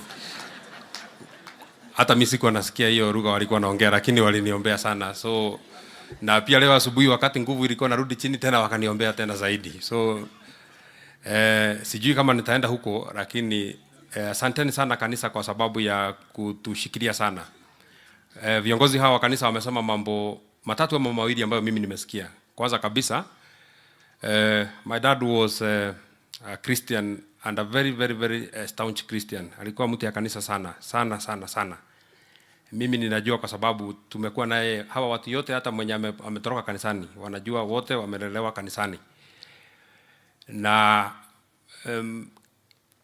I think Mheshimiwa Kwenya ndiye amesema walikuwa na mzee pale I think 48 hours before he's passing on. Na kabla hajasema maneno mingi alikuwa anasema njia ni mbili, kuna moja inaitwa mbinguni na nyingine inaenda mahali nyingine. Na akasema yeye ameshaamua njia yenye anataka kwenda. Kwenya anajua mzee alisema anataka kwenda mbinguni, na pastor hao walisema kama mtu anataka kwenda mbinguni hakuna njia nyingine, ni lazima kwanza ukufe ndio uende mbinguni. Kwa hivyo vile pastor ulisema, mimi nimekubaliana na wewe, wacha mzee aende mbinguni, kwa sababu alipenda sana kwenda mbinguni. Lakini hakumalizia hapo. Pastor alisema kitu ya pili, sisi wote wenye wako hapa, kama kuna mtu anataka kwenda kukutana na mzee, sisi watoto wake wenye tunampenda sana, wenye tunalia sana mpaka mama, mtu mwenye anataka kwenda kukutana na yeye, pia iko kitu moja ni lazima tufanye. Ni lazima tuishi kama yeye na tukufe kama tumeokoka. Kama hatujaokoka tutakufa na hatutakutana na yeye, atakuwa yeye ako pande ile na sisi tuko pande hii. Kwa hivyo hata hiyo pastor, mimi nimekubaliana na wewe vile ulisema, mtu mwenye anataka kukutana na yeye atajipanga. Mimi nitajipanga sawa sawa. Ile maneno kidogo kidogo nimesikia inaweza fanya nikwame, nitarekebisha ndio nisikwame, ndio niende sawa sawa. Na pia pastor alisema, na Mheshimiwa Kenya I think ndiye amerudia akasema, na nilimwambia Kwenya, it is true that I told Kwenya I think on this one I don't think God is very right. I don't think he's very fair, because I mean the way our dad passed on, Your Excellency, you know, I told you it was very sudden. Tumepanga, tumekuja sisi wote, watoto yake wamekuja hapa wakati ya Christmas. Hata jana nilikuwa namwambia mama, I mean hata Mungu akakubalisha hata another 12 hours tungemuona sisi wote, kwa sababu alikuwa watoto tungemuona siku ya Christmas. Na alisema pastor, kama mzee ameenda tena ataweka mtu mwingine kwa familia kama mzee. Yetu kukubaliana na wewe kabisa, because this man is priceless. The man who lies here ni mtu mwenye sidhani kuna mtu mwingine anaweza kuingia kwa viatu vyake. My sisters wamesoma tribute hapo, wakasema mwenye alisoma anaitwa Virginia, akasema my dad was a disciplinarian. Which is actually true. Mimi nilisikia alikuwa anacharaza watu viboko, lakini mimi sikupata nafasi ya kucharazwa viboko, kwa sababu si kila mtu alikuwa anacharazwa viboko. Mtu alikuwa anacharazwa viboko ni mtu alikataa shule, na mimi sikupata nafasi ya kukataa shule hata siku moja. Kwa hivyo speaker, ukiona maneno inaharibika pale Senate, ujue ni wakina Karongo wananiharibu. Mimi ni mtu mwenye nimewekwa sawa. Mimi I've been brought up kwa njia straight, kwa sababu hiyo maneno ya disciplinarian mimi hapo siko. I was seated there wakati walikuwa wanasoma eulogy ya mzee, wakasema mahali ametoka, because this man by the time aage, na kama Your Excellency utapata nafasi ya kwenda pale nyumbani utaona, alikuwa rise kutoka mahali chini sana. Huyu amekuwa fundi wa baiskeli, hata watu wengi hapa wanamuita Mike Wame Dhikiri. Huyu amekuwa fundi wa baiskeli, just a normal mtu fundi wa baiskeli. na ameweka bidii sana mpaka akakuwa mtu wako na vitu yake kidogo. Amenunua gari mwaka ile mimi ninazaliwa, ametengeneza baiskeli mpaka ananunua gari hiyo wakati. So huyu ni hustler mwenye ametoka chini. Is a demonstration kuwa unaweza toka chini uende mpaka juu. Baba yangu alipenda maneno ya masomo sana.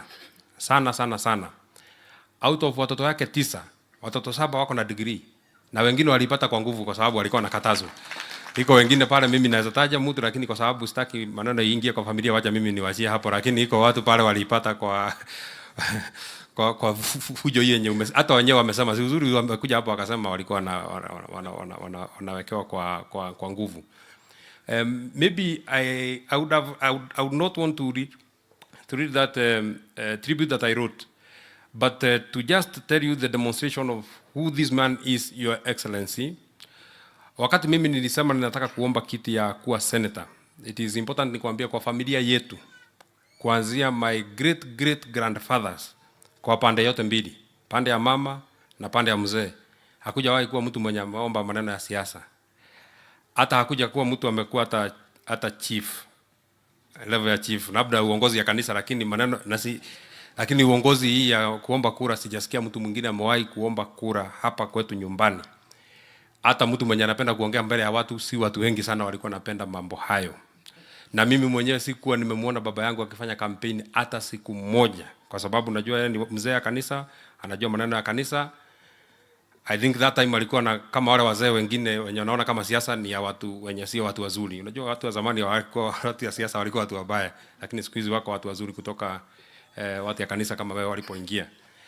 So wakati nilisema ninataka kusimama kiti 2017, nilikuwa mtoto wa shule. I was still a student at Pwani University.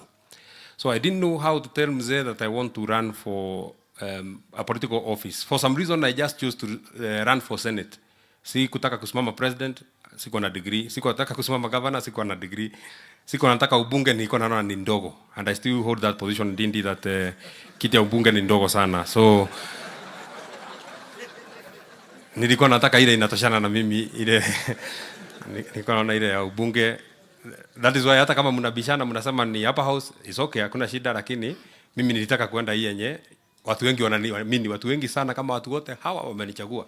Watu wako kidogo wamekuchagua kwenye hapa, wako kidogo wamekuchagua Mshira hapa, wako kidogo wamechagua, lakini wote hawa wamechagua kama Methu watu wote. So mimi niliposema nataka kusimama kiti, nikakuja nikaambia mama, mama nataka nisimame kiti because my mother is my friend. So nikamwambia wewe uende umwambie mzee kwa mimi ninasimama kiti. Akaniambia kama wewe unasimama kiti ukiwa shule, wewe ujue utafuta njia ya kwenda kumwambia baba yako, kwa sababu mimi siwezi kumwambia unataka kukataa shule ndio uende ukasimame kiti. Nikamwambia sikatai shule. Mimi nafanya mtihani mwezi wa 4. Kwa hivyo ile kitu sitafanya, sitaingia chama ya Jubilee kwa sababu Jubilee kifanya nomination, mimi nafanya mtihani, so sitaweza kushikanisha. So nitatafuta chama kingine yenye mimi nitaenda direct mpaka huko mbele, huko mwezi wa 8. Lakini mama akakataa kumwambia mzee. So what I did, nilienda nikaprint posters mingi sana.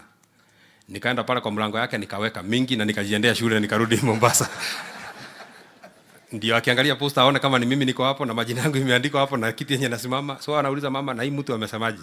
Mama anamwambia mimi nilisikia amesema. Unajua mama pia hataki kusema kana ni kama hako kwa hiyo mpango ya mimi kusimama.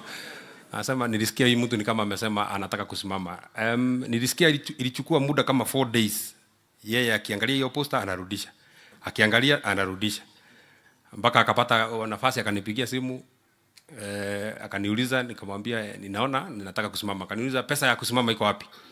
Nikamwambia niko naye na niko na marafiki, lakini kwa ukweli sikuwa naye, lakini sikutaka nimwambie sina. Lakini wakati aliamini ninasimama kiti, he took those posters, this priceless man who lies here, alichukua akazipeleka kwa watu ya familia yao. Ako sister yake mmoja anaishi mahali panaitwa Weru, akapeleka posters zangu akapeana huko, akasema ziwekwe huko kwa Zibadinkwe. By the time I came back from school, posters zote zilikuwa mimi nilikuwa najiona, unajua niko kwa matatu kwa sababu siko na gari. So mimi niko kwa matatu, nikikuja naona mtu anaitwa Methu anasimama kiti, nataka nisikie watu ndani ya matatu wanasemaje. Na maneno hayo ikawa ni hivyo. We were not successful then, but this time wakati tena nilimwambia, aliniuliza inakuaje, nikamwambia bado naendelea. Zamani kidogo nilikuwa siko wa chama ya UDA na wewe unajua. So nilikuwa kwa chama ingine. So akaniambia ni sawa tu tuendelee tu tuombe hii kiti. Lakini kama ungeingia UDA tungeipata kwa rahisi sana. Hakuwa anataka niingie UDA, hakuwa anataka kuniambia ingia, lakini akaniambia kama ungeingia tungeipata kwa rahisi. This man alilala kwa Tarling Center, inaitwa Engineer, a whole night alikuwa hapo. Akatoka hapo akakuja akachukua bibi yake ambaye ni mama yangu. Akamwambia hapana, kura yetu inaweza ibiwa huko Orkalau. Sasa mimi jana ndio nilikuwa namuuliza mama, ungejuaje kura inaibiwa? Ni ya nani ndio ilikuwa wapi? So walikaa hapo the whole night, the whole day, wakatusimamia, wakatushikilia. Mama aliniambia jana kuwa mzee anasikia. So dad, from my heart, you know that we loved you, na tumekupatia kama mama alituambia tukukubalishe uende ukapumzike. With very heavy hearts we will allow you to go and rest. We shall keep your legacy, na tutafanya mambo ile ambayo sisi kama watoto yako na kama familia ungetaka tuyafanye.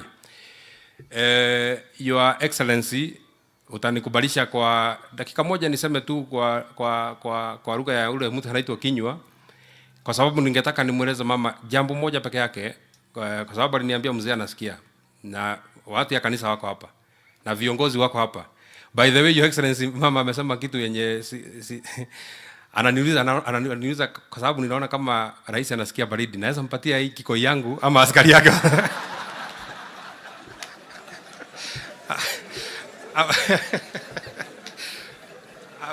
ama askari yake watakataza. So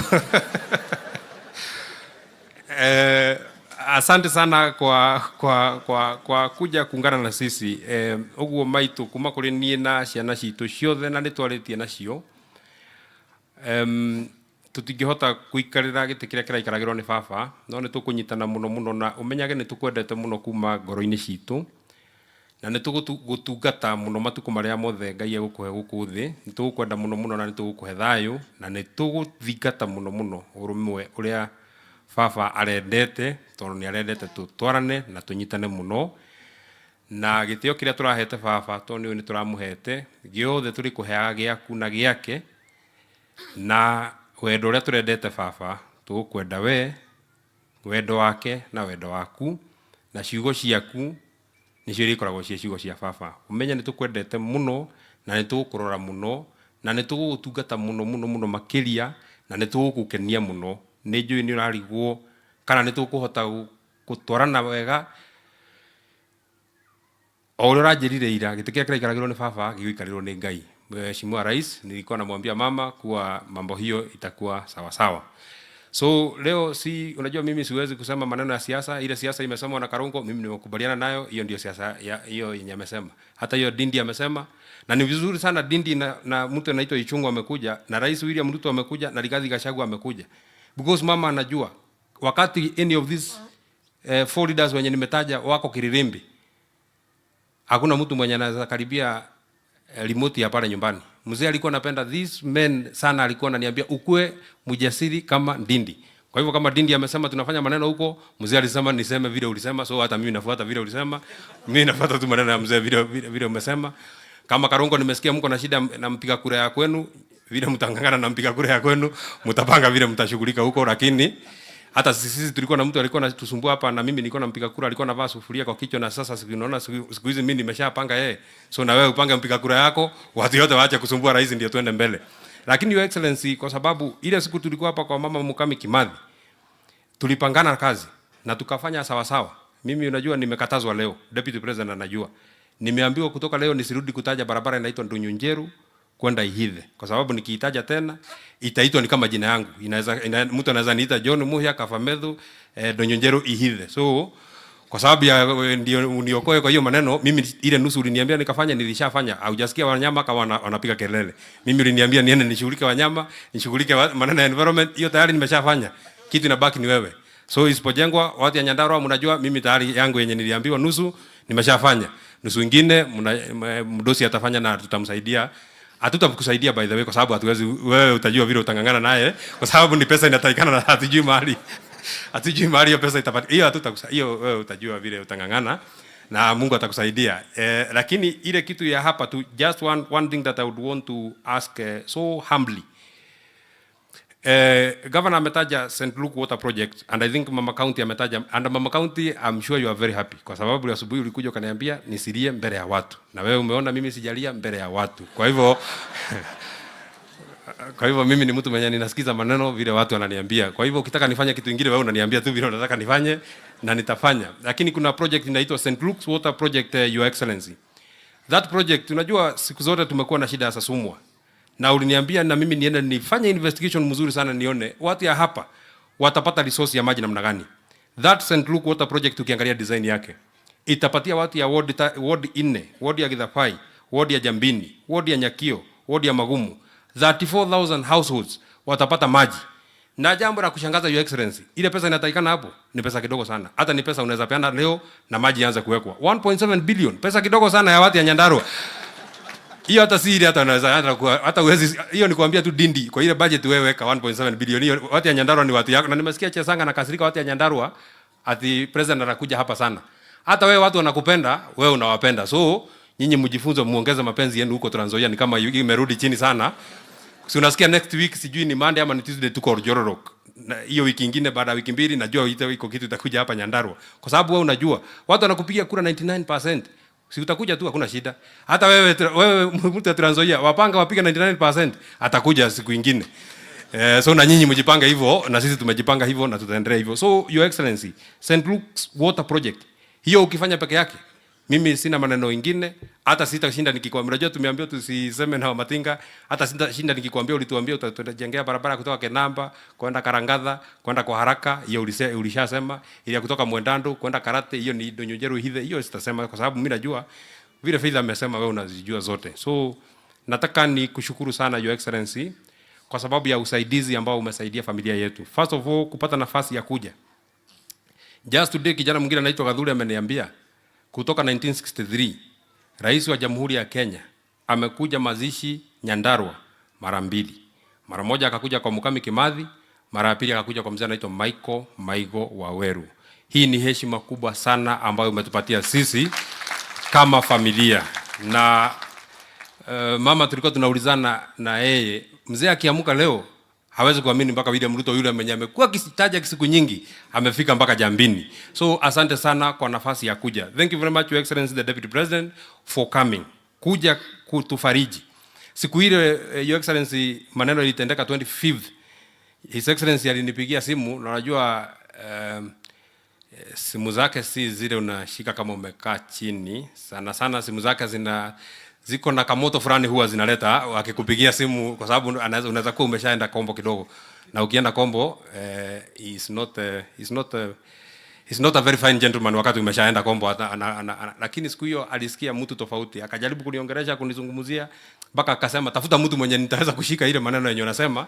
So he spoke to my elder brother anaitwa David, ndiye alizungumza naye ndiye akamweleza because that time mimi sikuwa na mweleza maneno vile alikuwa nataka. Pia wewe ukanipigia simu na baadaye ukaongea na mama. Na mama alikuwa anauliza wewe unaongeleshwa lugha gani? Alitaka kujua sana. Na hii mtu mwenye anaitwa rais mimi nitaongea na yeye kweli. And you spoke to her ukatu encourage na kazi kubwa sana umetufanyia.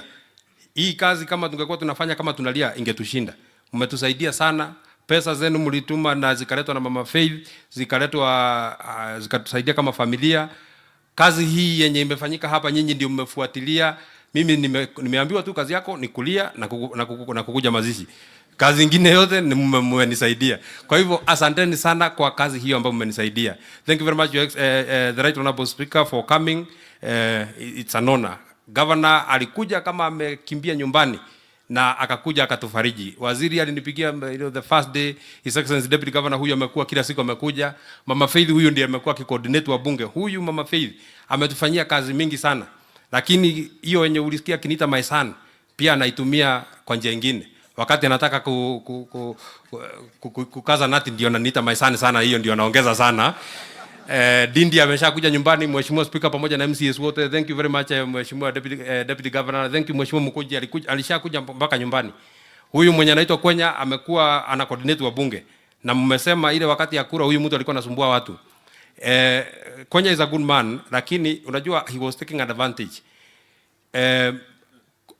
Kwa convenience yake anataka mimi nimuite anko because kuna vile alifuata sijui familia yetu na familia yao kuna mahali ilishikana, akasema yeye ni anko yangu. So wakati tunakuja hapa, wakati hakura ananiambia sema kitu mbaya kuhusu anko yako, iko mahali nitaguza na mambo yako itaharibika. So he has been using it very conveniently, his uncleship. Wakati mimi nataka kitu yeye is not my uncle, is my colleague, lakini wakati anataka kitu is my uncle. So it's okay. Thank you very much Mheshimiwa Michael and all of you wakati ambao mmekuja. Nigatho muno andũ aitura ritu ria Karoboithi na andũ akina Gofu. We actually were wondering kama watu watakuja hapa. Viti vilikuwa vinakaa mingi sana. Hatuko tunajua watu wenye watakalia hapa watatoka wapi. Sasa naona viti imeshaisha, watu wameshasimama mpaka huko. Nimechungulia huko nikaona watu wame. Thank you very much kwa sababu ya kuja kuomboleza baba yetu. Asanteni sana kwa sababu ya kutupenda kama familia. Nyinyi nyote Mungu awabariki sana. Wakati harusi kwenu zitakuja, kwa sababu si mazishi ni harusi itakuja, na yeye Mungu awakumbuke siku yenu. Mungu awabariki sana. Jambo moja mzee alienda alijua William Ruto alichagua kuwa mbunge wa Eldoret North 1997 akiwa 31 years. Na akajua kijana yake alichaguliwa senator wa kaunti ya Nyandarua 2022 akiwa 31 years. Hiyo alienda akijua. Ile maneno itakuwa huko mbele hakujua, lakini yeye hapa tayari ameshajua mwanzo. Hakujua mwisho, lakini mwanzo alishajua. Nataka nimkaribishe Mheshimiwa Anthony Kimani Ichung'wah ambaye alikuwa pia rafiki ya baba yangu, lakini hawako wanajuana kwa sababu alikuwa anamuona Kililimbi. Thank you very much. Asanteni sana kwa kutufariji.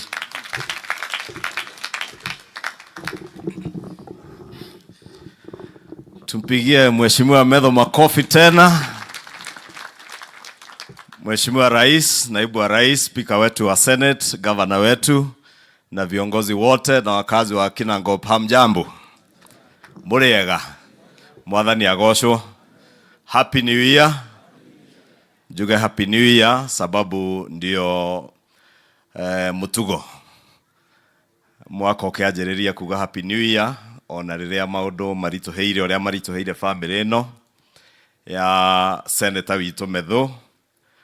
Mama Waweru na familia yako, kwa niaba ya familia yangu na watu wa Kikuyu na wabunge wengine wote ambao hawako hapa, wabunge la kitaifa na Senate, niseme pole sana na nipeane rambirambi zetu zote kwa familia yenu.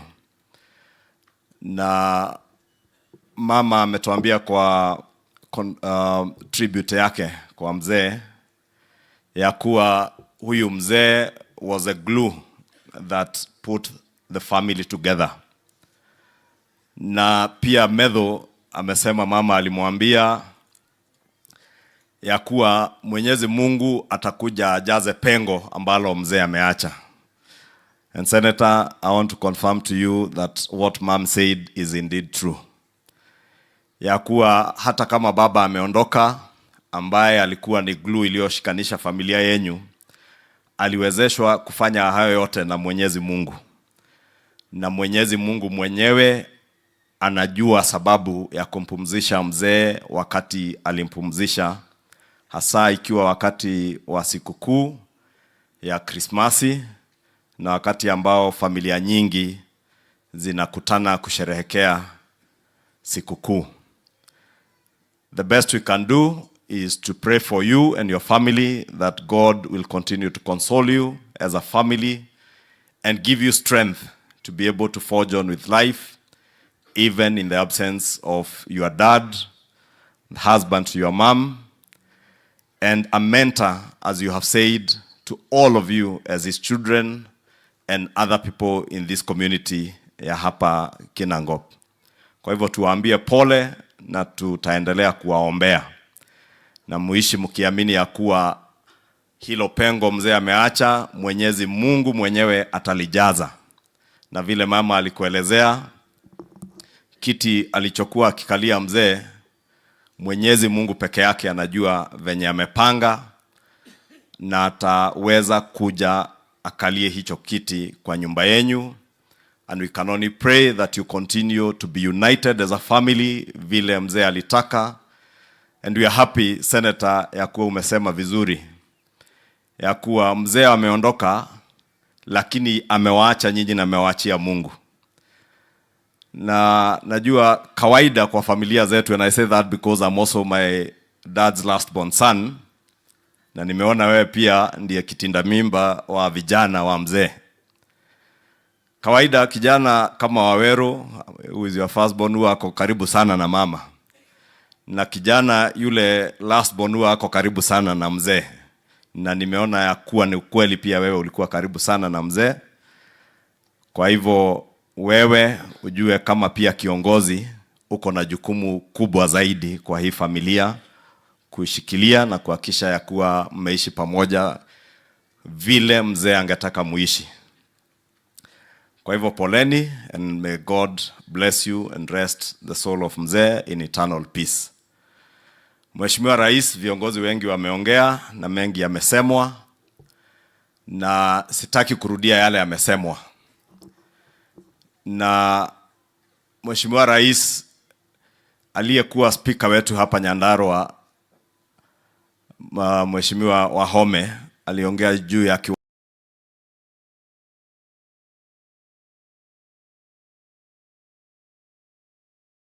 KIPES na the EPZ centers.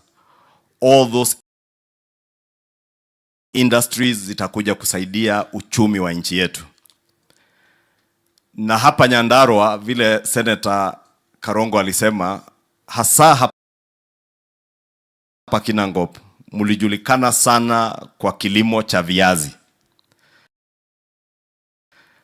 Na taithu andu ake abu nekio raigua Karongo ake muringa ithero andu a waru. Twaugaga waru ciothe ni cia Kinangop. Lakini Your Excellency, hiyo kazi ama ukulima wa viazi uko hatarini ya kuangamia sababu ya kuendelea kukatakata mashamba sana. Tukiendelea kukatakata mashamba sana, watu kujenga, hiyo industry ya Midlands haitakuwa na kazi. The KIPES and aggregation centers and EPZs that we are investing in will not be viable kama kilimo cha Nyandarua, iwe ni kilimo cha maziwa ama viazi, hatutakuwa na mashamba ya kufanyia hiyo kazi. Na ndio maana Mheshimiwa Rais, ile mpango uko nayo ya housing is critical in ensuring that we do not continue to subdivide our land further than we have. And I want to encourage Your Excellency, because a lot has been said about the state of our economy, but I stand here in the new year, Your Excellency, to assure the people of Nyandarua and the people of Kenya that our economy is stable. Our economy is regaining its foothold, courtesy of the good leadership, Your Excellency, that you have set out. Tumeona, Your Excellency, yale tumeambiwa takrimu zinatuonyesha not just our GDP growth at almost 5.9 heading to 6%. Inflation imeweza kudhibitiwa. Na umeona hata reports za World Bank zikituambia ya kuwa Kenya is among the countries in the world that have been able to contain inflation. Na ndio maana Mheshimiwa Rais, mimi sina wasiwasi nikisema na nikiambia Wakenya ya kuwa umeweza kudhibiti uchumi wetu, and the next thing is now the economic takeoff. Your Excellency, sina wasiwasi mimi nikisikia watu wakati wa Christmas, wakati wamekula vitu zingine, wakisema wako tayari kurudi kwa maandamano. Na mimi nawaombea tu. Nikajiuliza, walituambia last year wanaenda kwa maandamano sababu bei ya unga ilikuwa 260. Leo bei ya unga iko nusu ya hiyo bei. Sasa utaambia watu unaenda kwa maandamano kuandamana nini kama bei ya unga imeteremka? Courtesy of the subsidized fertilizer, Your Excellency, ulianzisha program yake, courtesy ya mvua yenye Mwenyezi Mungu ametubariki nayo, na ile mipango dhabiti ya kuinua uchumi umetuwekea. So I want to encourage you, Your Excellency, do not relent. Tumeambiwa, Your Excellency, our forefathers in the first dispensation of our country fought for independence. and lost lives. Many people lost their lives in that fight for independence. The second dispensation, Your Excellency, of our country was that of the second liberation, which culminated in the enactment of a new constitution in 2010. And there are many heroes of that second liberation, many who are still alive today and many who lost their lives and who have passed on ahead of us. The third dispensation, Your Excellency, and that's why I agree with those like Waziri who have said that you are rewriting the history of our country. The third dispensation is a dispensation that you will lead as a President of the Republic of Kenya this time. That is a dispensation of socio and economic justice to all Kenyans, to ensure that there is fair distribution of every Kenyan can access universal health coverage. That mzee, like our father here who has passed on ahead of us, who we have read suffered from diabetes, na amekuwa akitibiwa kwa hospitali za serikali na za kibinafsi. And I am certain amekuwa akilipa matibabu ya kutibiwa ugonjwa wa sukari. And we have many Kenyans wako na cancer na magonjwa mengine critical and chronic, wenye wamekuwa wakirudi kwa mifuko wanauza mashamba sababu ya health costs in our country.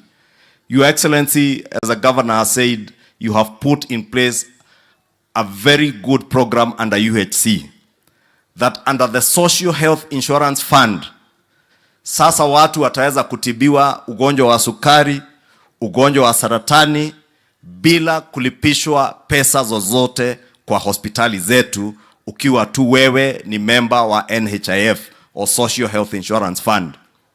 Lakini Mheshimiwa Rais, vile tulivyoambiwa na viongozi wengine hapa, those who do not want Kenyans to enjoy that shared and collective economic prosperity are sabotaging these programs. They are sabotaging your housing program. They are sabotaging that universal health coverage program and other government programs. And Your Excellency, allow me to speak to our judiciary as we bid farewell to Mzee Michael, and ask our judiciary not to allow our judicial officers to be used by the economic saboteurs, those who want to sabotage that endeavor to ensure that we have collective economic prosperity.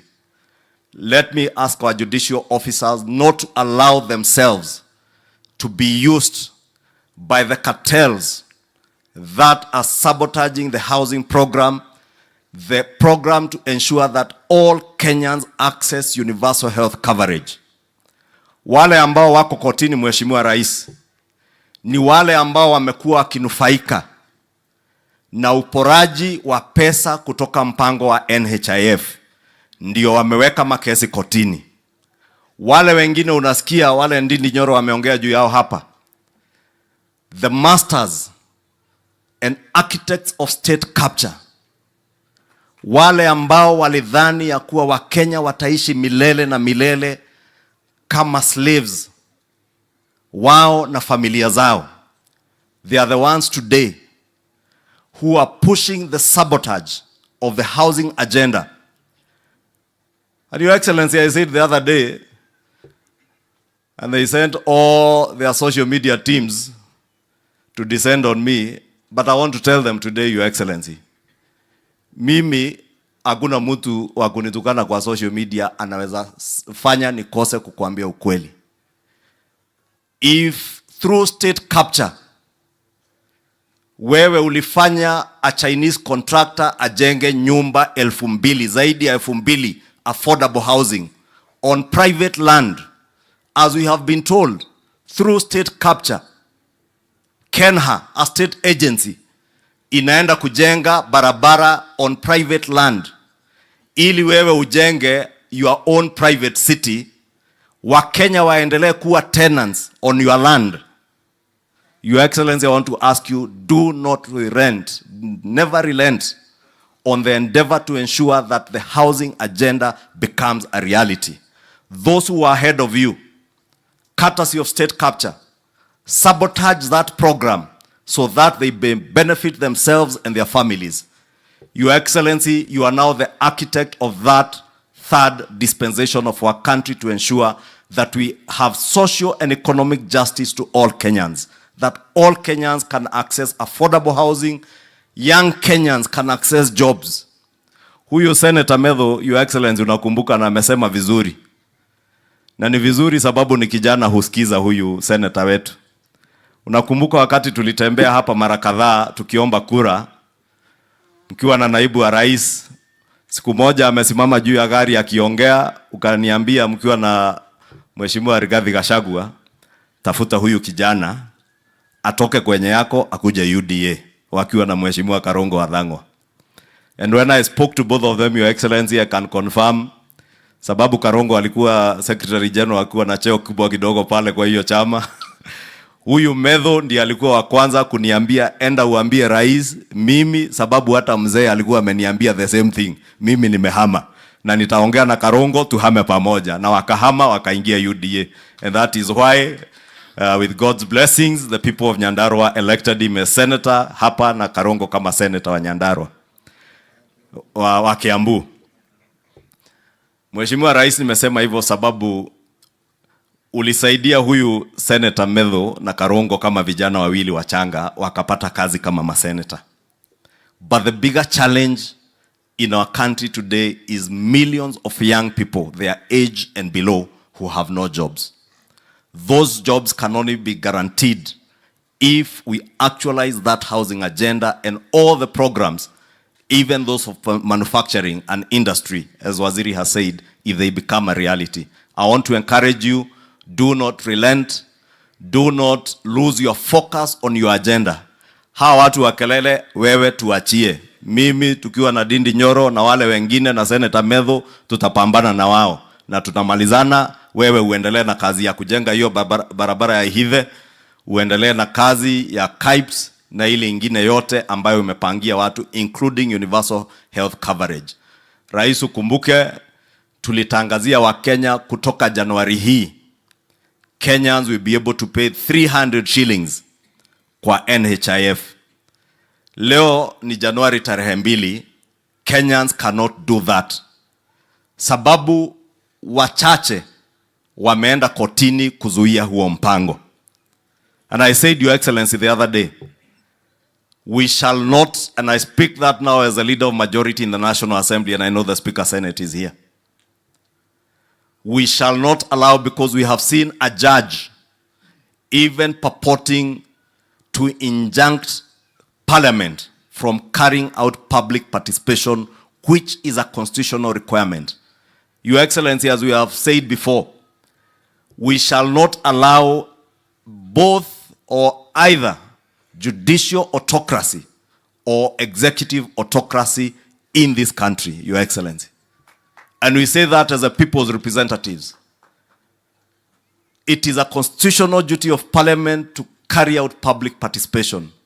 Therefore, Your Excellency, as we keep saying, when we are checking on you and your government to make sure there is no executive autocracy, we shall also check on the judiciary to ensure there is no judicial autocracy. Nikimalizia, Your Excellency, nimesema leo tunampumzisha mzee hapa. Watu wa Meru, Your Excellency, unajua wako na kijana rika ya senator wetu Methu. Kijana alikuwa anaitwa Sniper, who was a social media activist or a blogger, mwenye aliuawa. And Your Excellency, because we have said you are the dispensation, the third dispensation of our republic that you are leading today is to ensure social and economic justice. Your Excellency, nafurahi DCI wanafanya juhudi kuhakikisha that those who killed that young man in Meru County are brought to justice. And I want to take this opportunity to also ask, because we have laid to rest Mzee Michael today. The family of Sniper in Meru are yet to lay him to rest, awaiting justice. We want to ask both DCI and the office of the DPP to expedite the investigations and ensure that those who killed that young man are brought to justice and charged before court. Because, Your Excellency, as you promised when you were sworn in, the era of political persecution and executions must be behind us in our republic. We must have a country where the rule of law and justice and are the order of the day rather than the exception. With those many remarks, acha nikomee hapo, na kwa heshima sana nimuulize speaker wetu wa Senate ambaye ni Mheshimiwa Amason Jeffa Kingi ambaye ndiye speaker wa Karongo, atuambie kama ni ukweli hiyo imesemekana Karongo ni mtiifu, yule huwa anamharibu kidogo ni Karongo, tujue kama ni ukweli. Na nikimalizia, Your Excellency, allow me also to convey to the family the condolences of the Speaker of the National Assembly, who is a very good friend of Senator Methu, Speaker Moses Wetangula, and also convey the condolences of the Leader of the Majority of the Senate, Senator Aaron Cheruyot, who is not with us today, is out of the country, and also the Chief Whip of the Senate, Whip Boni Halwale. Walinituma nipeane rambirambi zao kwako Senator Methu na familia yenu. Asante, Mheshimiwa Speaker wa Senate.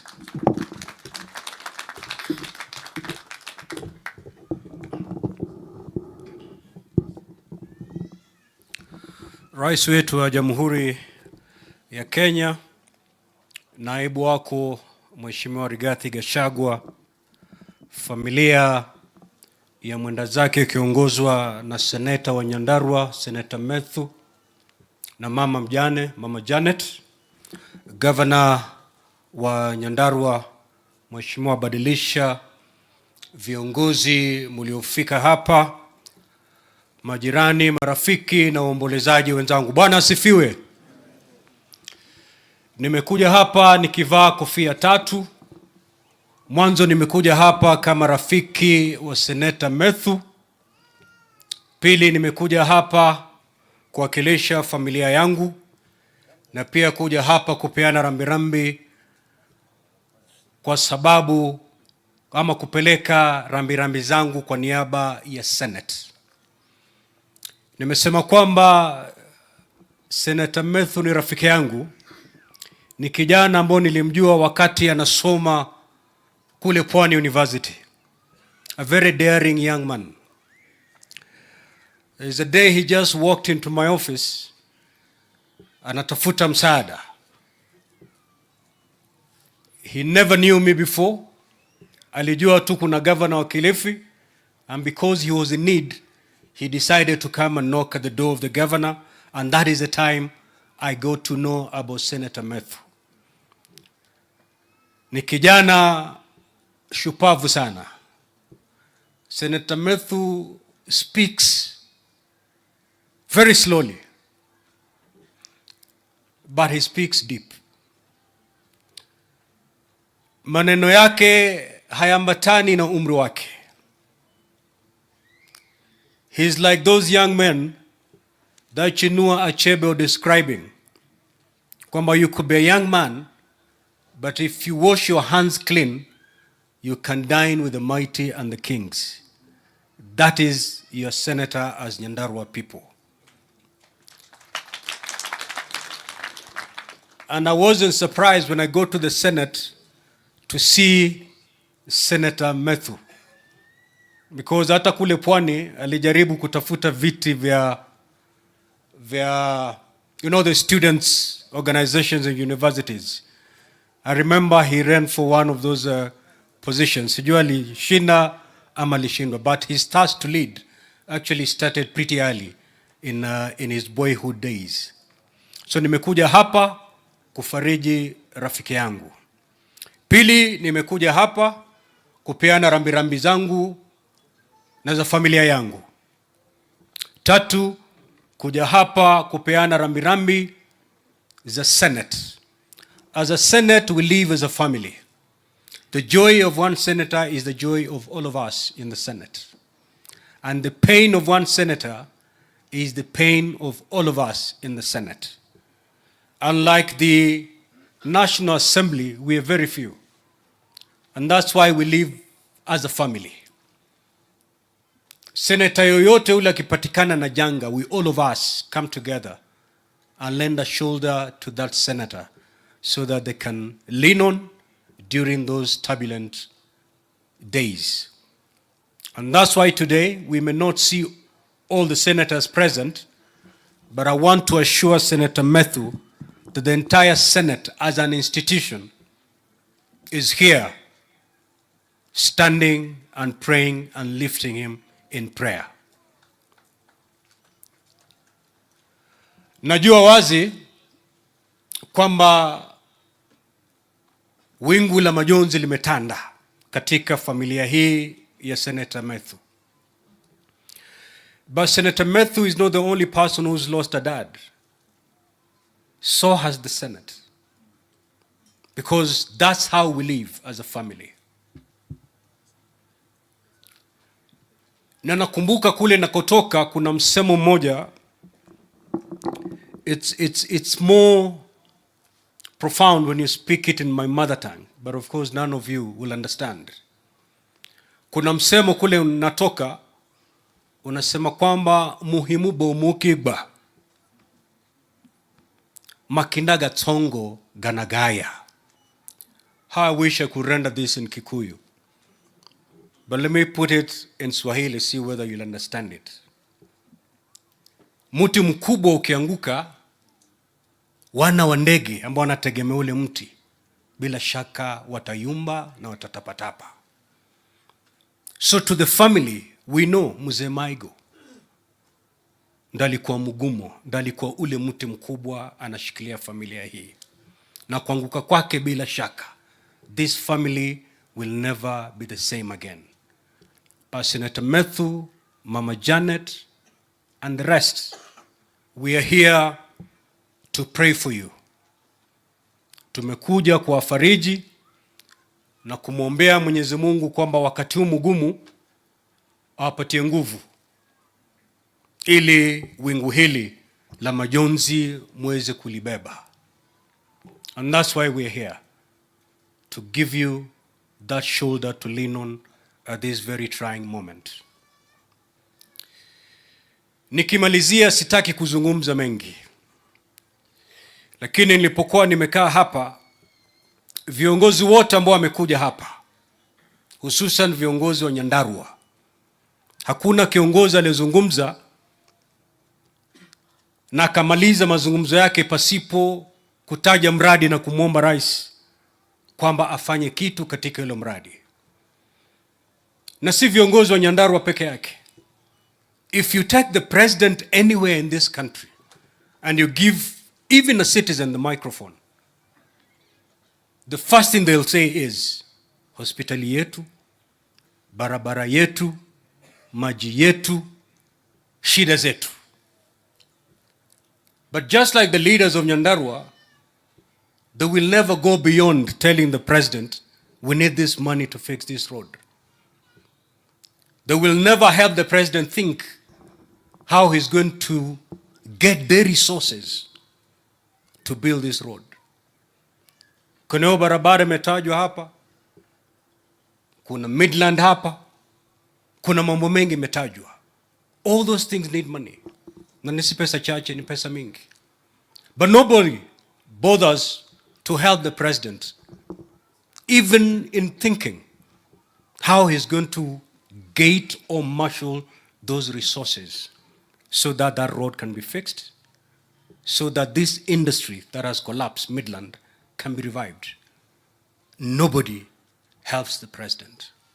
But I want to tell people in Nyandarua and Kenyans, wherever they are, this country will not be built by His Excellency the President. It is upon you and I to build this country using our own sweat. In other words, our taxes. The road that has been talked about here will be built if we pay our taxes. There's no other place the president can get money. The only other place the president will get his money to build this road is when he goes to the international market and asks for a loan. But I want to tell you, a loan is a postponed tax because ultimately it must be paid. And it's not going to be paid by the president, it is going to be paid by you and I. It's a tax. So ukiona Mkenya akijiita kiongozi anapinga mambo ya tax, mambo ya ushuru, muulize hii barabara itajengwa na nini? You know, the president doesn't have some sacks ambazo zimewekwa kwa gala pahali, ambao mnamwambia leo rais tunataka barabara hii, he runs to Nairobi, afungue, achukue gunia moja lete Nyandarua. No. The money that will fix that road is the money that you and I pay every month in form of taxes. So we pay our taxes, we fix our roads. We pay our taxes, we fix our hospitals. Kwa hivyo Wakenya wenzangu, msidanganywe na mtu awambie kwamba serikali ya Mheshimiwa William Ruto imeleta mambo ya kutoza ushuru mwingi. Instead, ask the president, where are you taking our taxes? And he has the answers. The plan has been elaborately given to us by my brother Kimani Ichung'wah, where this money is going. Ukiona mtu anakuambia uchukue sufuria weke kwa kichwa ili usilipe ushuru, that is not a leader. And I want to thank the president for the bold decisions he's made. You know, where I stand as the Speaker of the Senate, I'm not here to defend the executive, but I'm here to speak the truth. Na nataka kumpongeza rais for the bold decisions he made. You know, in this country we have leaders and we have politicians. A leader will take his people where they're supposed to go. A politician will take his people where they want to go. Because all they want ni kura. Watu wako wakisema tukachome hii nyumba kwa sababu hutaki kuwakosea, utasema twendeni. But a leader will tell them no, we cannot do that. Even if that decision will be unpopular with your people, but that is the right decision. And these are the decisions that our president made. Tough, unpopular, but yet the right decisions. In fact, sometimes I used to wonder, is our president going to defend his presidency in 2027? Because he had a very easy thing to do, to play politics for the first 5 years. Play to the gallery. Hakuna haja kuleta tax nyingine, manake ukiweka tax, watu watapiga mayowe, that's unpopular. Angeacha. He could have gone to the international market, borrowed and borrowed and borrowed, just like his predecessor. But he knew that was not the right thing. Though it was the most popular decision, it was not the right decision for this country. Because when he took over the reins of this country, we were in a hole. And the first thing you do when you find yourself in a hole is to stop digging. Borrowing more would mean continue digging. He decided, I'm stopping this hole because this country is already in a deep hole. And he made the bold decisions to take us back to the ground. Those decisions are extremely unpopular. But because of those decisions today, nafikiri viongozi wamezungumza hapa akasema kwamba sasa uchumi umeanza kudhibitiwa vilivyo. Why? Because of those decisions. The president could have decided to continue with the subsidy programs. Unaenda petrol station, unapata mafuta iko chini, but get to know those subsidy programs, the kind of monies that they're consuming you borrow to subsidize services. When these loans mature, ndo utajua cha mtema kuni. Just ask our neighbors here, Ethiopia. You will get to know that the decision that the president made was the right decision for this country. Today, this country is celebrated by international lenders because it's keeping its financial obligations. Why? Because of those tough decisions the president made. Kwa hivyo, Mheshimiwa Kimani Ichung'wah, ukisikia jamaa wanataka kurudi kwa maandamano, just let them be. It should never be our business. Because in this country, there are some people, even if you pipe milk to their kitchens, they will still fight the president. Hata wafanye nini? Kule pwani tunaita mahasidi, na hasidi hana sababu. They'll just fight. In fact, every Sunday wakienda kanisani, their prayer point number 1 is, may William Ruto fail. Not knowing that the failure of the president is a failure of the country, is the failure of the citizens, is the suffering of all of us. So, ukiona mevaa masufuria, that should not in any way derail us from the plan. And I love the consistency that our president has in implementing the plan. You know, Your Excellency, there's a technique I read about in leadership. It is called the Stockdale paradox. I don't know whether, Excellency, you've read about it, but if you haven't, you're implementing it without even having read it. It is a technique that combines the brutal acknowledging of tough challenges facing you, the reality of today, and then combining that with the wit of believing that because of the programs I'm putting across, we will one day break even. Your Excellency, when you took over the reins of this country, leadership, the facts, the challenges that were facing you, we knew it will take maybe even 10 years to move from where we are. But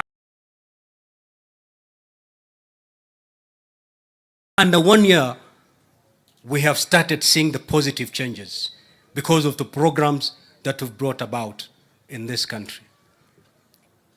The only thing we can do, wananchi wenzangu, is to pray for our president. You know, I was told whenever we go for prayers with the president, kanisa wanasema kwamba tulimuombea rais, akawa rais. That's a good thing. Lakini kule pwani tunasema kwamba kupanda mchongoma si ngoma. Ngoma ni kushuka mchongoma. Praying for the president to be president si huja. Huja ni kumwombea ili afanikiwe katika urais wake.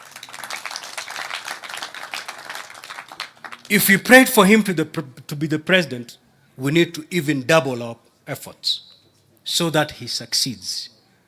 I am shocked today that I can see bishops, pastors who prayed for William Ruto to be the president at the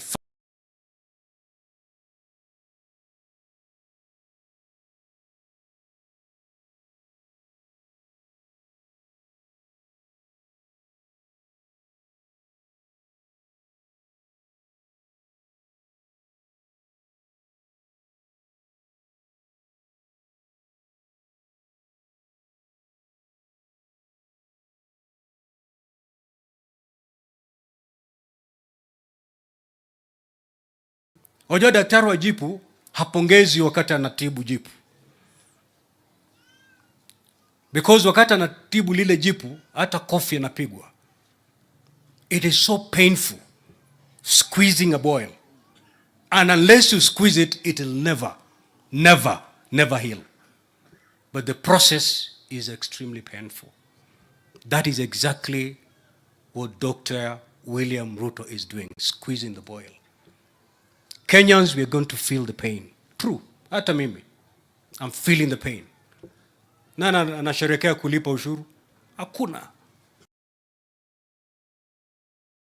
But that is the only way to get the boy healed.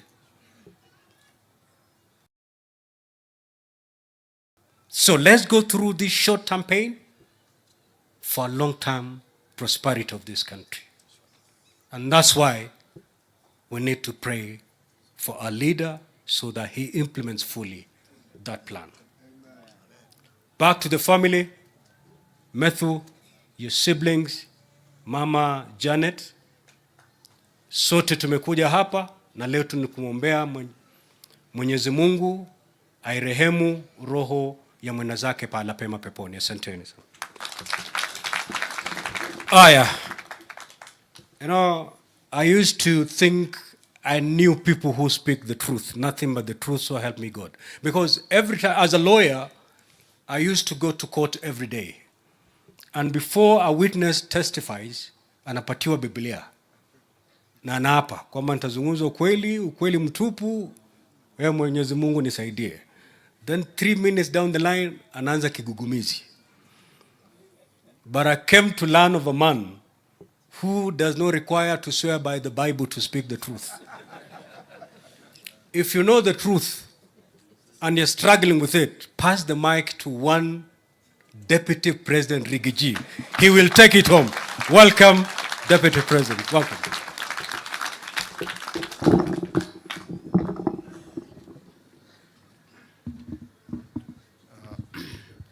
Kiongozi wetu Rais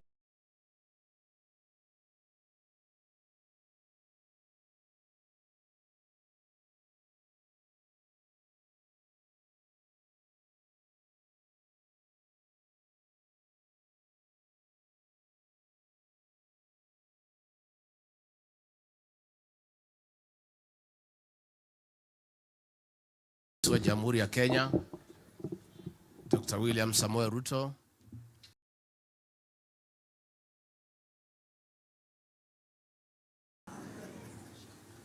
poleni sana. Kanisa walifanya haraka kidogo, viongozi wamechukua muda mrefu, lakini ni sawa kwa sababu huyu mzee wetu ni kiongozi, na kwa mila na desturi zetu masaa ya kumpumzisha kiongozi ni haya tunaelekea. So we have taken a lot of time because in this region a dignified man must be buried just before sunset. Kwa hivyo hatujachelewa. Si hapo tumekubaliana? Number 2, katika mila na desturi zetu Mungu ametupatia mvua on the day we are burying this old man, ya kwamba ameweka mkono wake. Kwa hivyo Senator Methu and your family, we have come to condole with you and to say we are together in prayer. We have been talking. I know it's been difficult, lakini tunaendelea kumwombea nyinyi. Na rais, tukushukuru sana kwa kupata nafasi kuja kuungana na hii familia. You've been a great leader for all of us in great times and difficult times. And the real test of leadership is standing with your people during difficult times. Your Excellency, for those of us who are in your team, you have always come through for us in difficult times. And for coming for Senator Methu and his family, we are grateful. Na ndio tunakupenda na tunakuheshimu, kwa sababu wewe huachilii watu wako. Your Excellency, huyu kijana Methu, sisi tunampenda, tunamheshimu. Mimi sikupata nafasi ya kupatana na babake, lakini nimeona kazi yake kwa sababu ya kumzaa na kumlea huyu kijana. Hapa kikwetu nasema Gimayu magako. Sindio hii? Just the way Senator Methu is, we now understand this old man na tunamheshimu sana kwa kazi ya kutuzalia huyu kijana na kumlea vizuri. Na ni kweli vile mlisema hapa. Kiongozi wetu rais wa jamhuri na mimi na wale tuko na jukumu wa kulea vijana wetu. We have a responsibility to mentor our young leaders and prepare them for leadership. Especially from this region where we come from.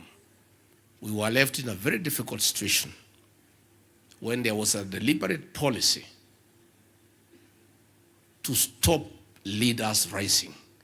And any young leader who tried to emerge, fimbo ilikuwa inachukuliwa na kupigwa. And Your Excellency, nakushukuru vile umeniambia tusaidiane hawa vijana wetu. Tuwasaidie, tuwalee, tuwatayarishe, because they are the present and the future of our country. Na kwa hivyo vile ndugu ya Methu amesema hapa ya kwamba unaona sisi kuna mambo tunajua, hawa kanisa wanajua na nyinyi hamjui, ni horoama ili kuleka udutu wetu na muthuri oya halioka udutu we ni ndide muge muno no ndide kelimo ndio hau gatagati iyo nyo muti we ndio hau gatagati kuri oka undu njekete adarora ndaikia maitho kabere na ndihetagia muno ndia murithe jambo na guturuto ne gathana enda muhete ohoro ndaikitie maitho kabere ngarora ngona jamba nino ikimenagwo ikinyororagio igicambagio ikagwatea mwira mundu ndi uyu ndarora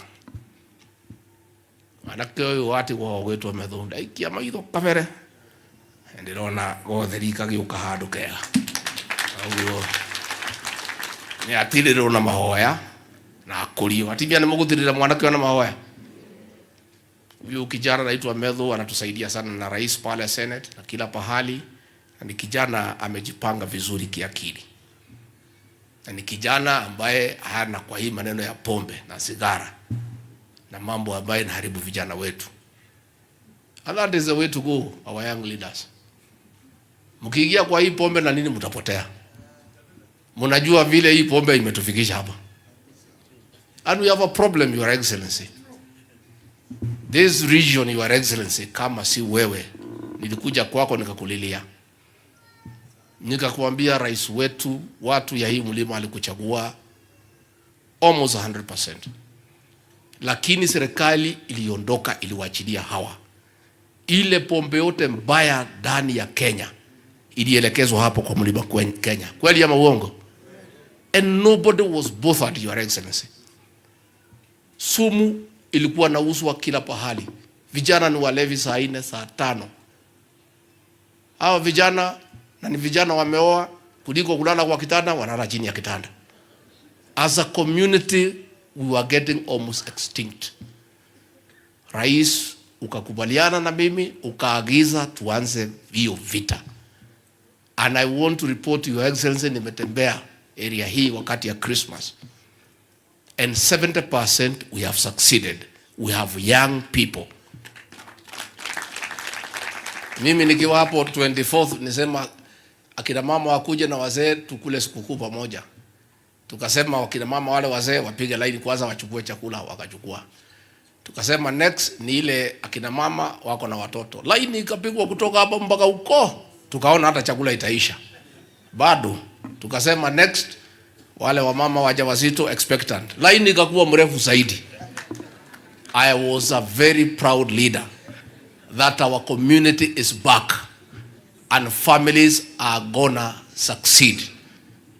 Na rais hapa Nyandarua, nataka nishukuru speaker and MCs. Tulikuwa na shida because there was no law to regulate matters of illicit drinks.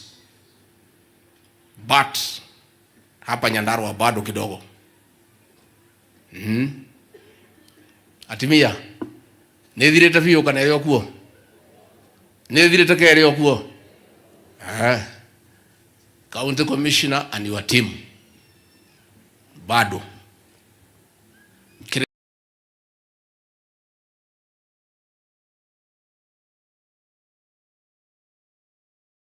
I'm telling you, when the president is here, Commander-in-Chief of the Defense Forces, mtoe miguu kwa gunia.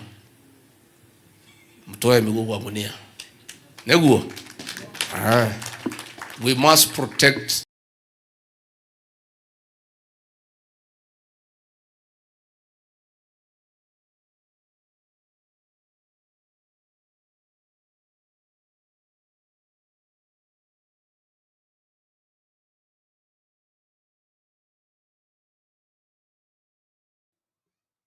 imeleta mambo ya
is a road that has been in existence since 1951. A judge seated in Nairobi anatoa order ati hiyo barabara ikiwekwa ati wanyama watatoroka, and the road is already there. Wanyama hata wakitoroka wataenda wapi? Si msitu iko hapo ya Badea. Sasa hata wanyama wakitoka kwa barabara ingie msituni, si ndio hata afadhali? So, Your Excellency, we are having a problem. We are having a problem. Our judges, we respect them. Na rais, wewe umekuwa muungwana. Your first executive action as president was to restore the independence of the judiciary. 1 hour after you came from Kasarani, you gazetted the judges who had been refused to take their positions by the previous administration. Kutoka hapo, ukawaongeza pesa from 18 billion to 22. You have never interfered with what goes in court. Mambo yote ya serikali yako imeletwa, wameangusha. Hujaongea, umenyamaza. We are asking these judges, they are part of Kenya. Hii housing mnasimamisha, hii vijana hawa mnataka waenda wapi? Why don't you go mfanye an open court, muulize watu maoni yao kuhusu hii housing? Hii health bill mnasimamisha, mambo ya hospitali. We are doing harambes every weekend ya kusaidia watu wakiwa na bills. So we want to ask our judicial officers to be patriotic Kenyans na wasikubali kutumika to stop things that are being done for the benefit of the people of Kenya. Na mimi nikimalizia, Your Excellency, niseme nyinyi wajumbe Gachagua na wengine, msiogope. Be very truthful people. And don't be intimidated by these criminal gangs to say there is no problem when there is one. Don't. In the year 2006, 2007, 2008, vijana walijiunga kundi haramu. Kiongozi yao akawatuma for forceful circumcision of our women. Wakanajisi watoto wa kike. Wakaweka kodi kwa hardware. Wakaweka kodi kwa stage. Wakaanza kufanya tax collection in Kenya. Ikaenea, nobody could sleep. Ukisema ngwe, wanasema tutakuwa kuja kuchukua kichwa yako. Kweli ama uongo? And it caused fear, especially in this region and Rift Valley. And it took one John Mechoke to say, no, that cannot happen. This is a country of the rule of law. Now vijana mambo yao ikafika mwisho. An attempt is being made now to revive that criminal gang. Na hapo 2 months ago walikuwa wameanza kwenda kwa stage kuchukua pesa, kwenda kwa hardware kuchukua pesa, kwanza kuandamana na wamama. Mnataka tuwakubalie? It cannot happen. And so I don't want our leaders to be intimidated. Now watu ni watu wachache. Na hakuna vijana ati wanachokota pesa wakatumie, wanapelekea huyo kiongozi yao 90%. Yeye anajenga manyumba everywhere in the country. Anatumia vijana vibaya. Ile sisi tunapinga ni kutumia vijana kutoka hapa to engage them in crime.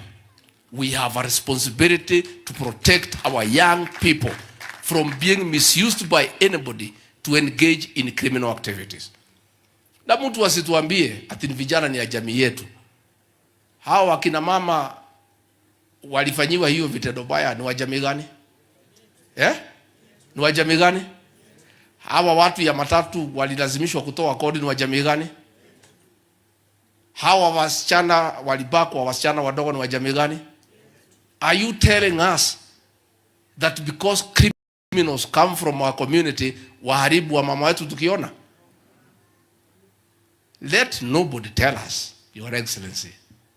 Na mimi niko tayari, if there is any political price to be paid to protect these women and our young girls, kama kura itakosekana kwa sababu ya hiyo, afadhali ikae. Afadhali ikae. We cannot. Hatuwezi kubali. And I want to ask our young people, tafadhali vijana wetu, msikubali kutumika vibaya. Mwende mkachukue kodi kwa watu ya matatu kupelekea mtu ajenge manyumba. Msikubali kuambiwa mwende mkasumbue wakina mama ambaye walizaa nyinyi, muwafanyie vitendo ya kinyama ambaye hawezekani katika kane hii ya dunia hii yetu. So we are saying, Your Excellency, we want to thank our security teams in Central Kenya and in the Rift Valley for their swift action in the last 3 months. That hiyo maneno imesimamishwa, sasa watu wanafanya biashara, watu wa matatu wanafanya kazi yao, and that is what will continue to happen. And we will never allow anybody to intimidate us na kujificha kwa jamii yetu. Jamii yetu is not jamii ya criminals. And we will never protect a criminal ati kwa sababu wewe unatoka hapa. Jana mimi nimekuwa jela pale Kingongo kutembelea wale watu wabaya wamefungwa hapo. Karibu watu 2,000. Na wengi sana, majority ni watu wa jamii hii. Na mimi sikusema tulalamike wako pale. If they have committed crimes, the law is there. And we are saying criminals will be treated as criminals, not because of where you come from. Kwa hivyo tusiambiwe na mtu asiatuambie sisi ati wewe deputy president, ati hivi vijana ni wetu, wachieni hao wafanye vile wanataka. Tukubali wasubuhi wakina mama tukiwekwa kwa serikali kweli? Tunaweza kubali? Hatuwezi. And that one, people should know very clearly that it cannot happen.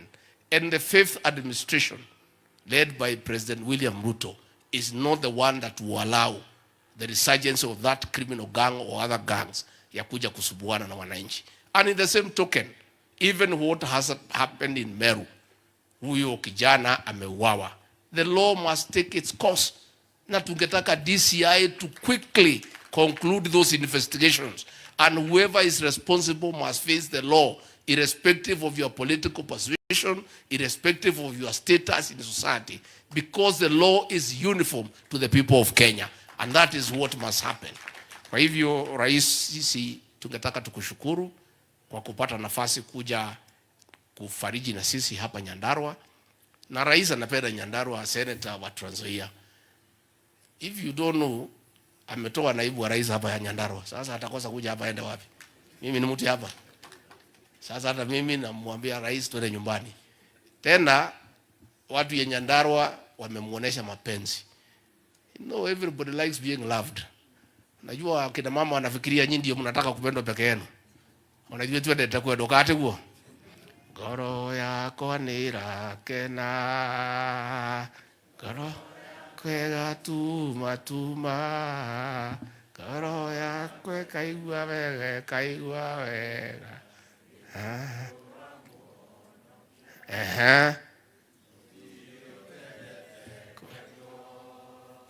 ona nie nyendete kwedo na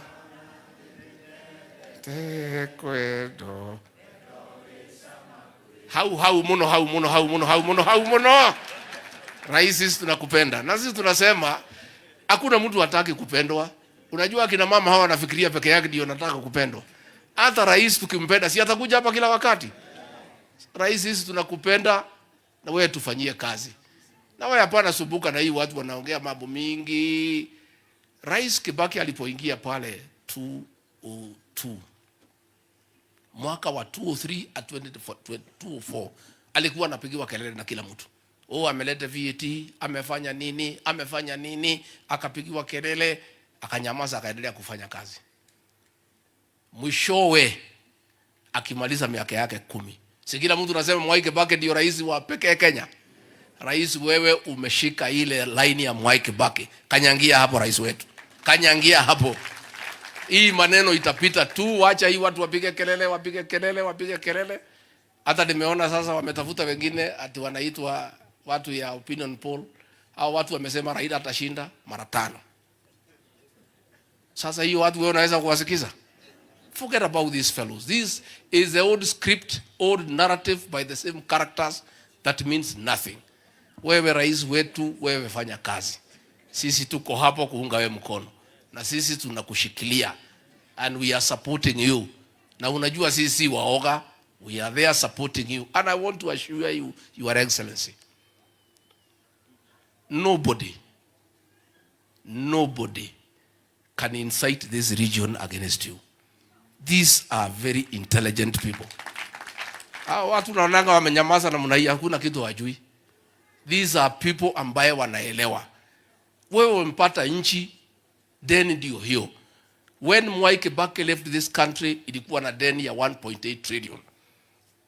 Amepatia Uhuru Kenyatta ndugu yetu, amekuachia na 9.8. Wewe vile Speaker Kingi amesema, ungejipenda useme ndio mimi nipendwe, wacha nichukue ifike 20 trillion, yule atakuja nyuma yangu atakuja kufanya nini? Lakini wewe umekuwa a patriotic Kenyan. That situation is not sustainable. Umeamua kwanza, wacha tujaribu kungangana na hii deni. Kwa hivyo lazima hapa itakuwa uchungu hapa na pale. But President, in this region, I want to assure you, I've been here over Christmas, tumeongea na hii watu, there is no problem. People are just quiet, wanaangalia, wanangojea, and they trust you, they entrusted you with their vote, they trust your leadership, and they know you know what you are doing, and you make this country great, na watakupatia nafasi, na watakuunga mkono, and more so, wataendelea kukuombea. Ningetaka, nemukuru kama tukaribishe mudhamaki? Tungetaka kwa heshima tumpigie makofi, tumkaribishe rais wetu.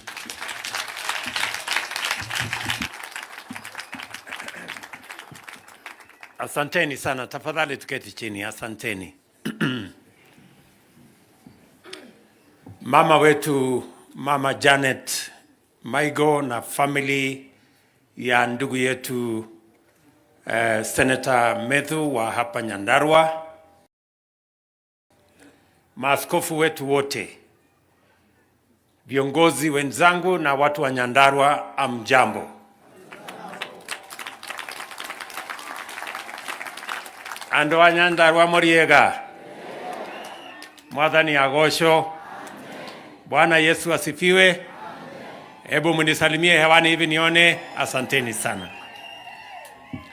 Kwanza mimi nataka nimshukuru Mungu ametupatia nafasi hii hata katika mambo magumu ambayo tumekuja kufariji familia ya mzee wetu Michael Waweru. Poleni sana kwa family ya mama wetu Janet na watoto wako, na huyu kiongozi wetu wa hapa Senator Methu, poleni sana. Wakati nilipata habari hii nilikuwa mbali, na nilimtafuta huyu senator, nikaongea na yeye, nikaongea na mama, na leo nimefika hapa kwa sababu ya urafiki na undugu ya familia hii na watu wa Nyandarua. Niseme pole sana. Huyu mzee ambaye tumempoteza, vile tumeambiwa kwa historia yake, alikuwa ni mtu wa bidii. Alikuwa ni mtu shujaa ambaye alifanya kazi kwa kujitolea. Mumesikia ya kwamba alikuwa ni mtu wa kutengeneza baiskeli. Sio mtu ati alikuwa na baiskeli, alikuwa ni mtu ya kutengeneza baiskeli ya watu wengine. Lakini akang'ang'ana mpaka akawa na baiskeli, mpaka akawa na gari, mpaka akalea watoto wake. Hiyo ni kielelezo kizuri kwa watu wetu wa Nyandarua na watu wetu wa taifa la Kenya. Tunamuenzi, tunamheshimu kwa sababu ni mtu ambaye ako na historia, ako na desturi, ni mtu ambaye amejitolea na akafanya kazi ambayo leo sisi tuko na senator ambaye amelelewa na mzee Michael Maigo. Tunamwambia huyu mzee hata katika safari yake ameondoka, tunamshukuru sana. Na mimi nimekuja hapa vile vile kwa sababu nimebahatika katika hii familia, nikapata rafiki na nikapata kiongozi ambaye ananisaidia. Huyu senator wenu, kama vile Mheshimiwa Ishungwa alisema, kwa sababu ni mimi niko na uzoefu kiasi ya mambo hii ya siasa. Nimekuwa hapo kwa muda. Wakati niliona huyu kijana akiongea katika mkutano moja, na nikasikia ako kwa chama ingine iko pembeni huko,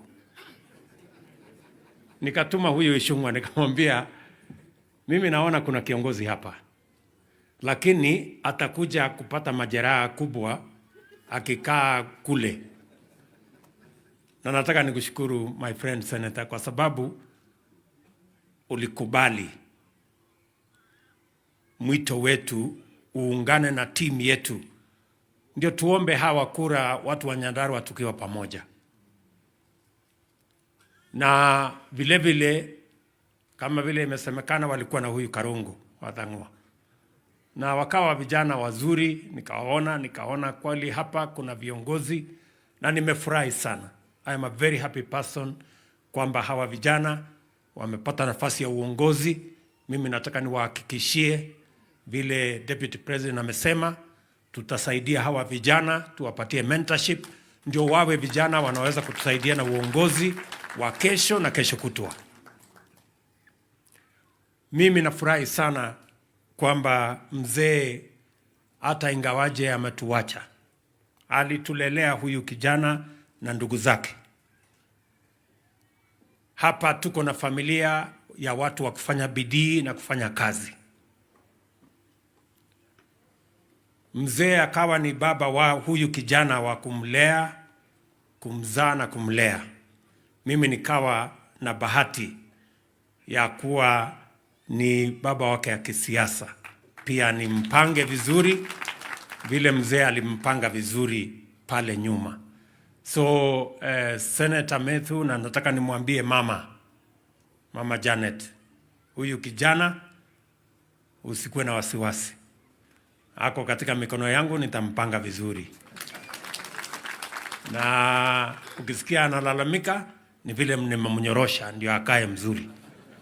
Vile nasikia mzee pia alikuwa ananyorosha watu wengine hapo. Sasa huyu akijaribu kupiga kona hivi nitamweka laini. Ndio tuweze kupata viongozi wa kesho ambao wanaweza kupeleka taifa letu la Kenya mahali wa Kenya watafaidika na mahali Kenya itaheshimika. Nataka vile vile niwashukuru sana wale wote ambao mmekuja hapa kufariji familia hii. Hii ndio undugu. Hii ndio faraja ambayo itawapa nguvu kujua ya kwamba hata ingawaje mzee ameondoka, wako na familia kubwa ya Wakenya wengi, sote tukiwemo, kusimama na wao wakati huu na kujua vile tutaweza kwenda mbele tukiwa pamoja. Na waomba watoto wa mzee, wasichana kwa wanaume, na familia hii, kwa ile heshima huyu mzee ameweka, na nyinyi pia mshikilie hapo, muwe ni watu wa bidii, mjenge mali, mjenge taifa letu, na pia mjenge familia yenu, ili tuweze kwenda mbele pamoja. Nchi, taifa ni kukutanisha familia zetu. There is no country without families. The foundation, the firm, strong foundation of a nation is a strong and firm family. So I want to encourage you as a family, learning from the footsteps of Mzee Michael, to continue to do the good that he did, to continue to work hard, to work smart, and to build the future of your family as we build the nation of Kenya together.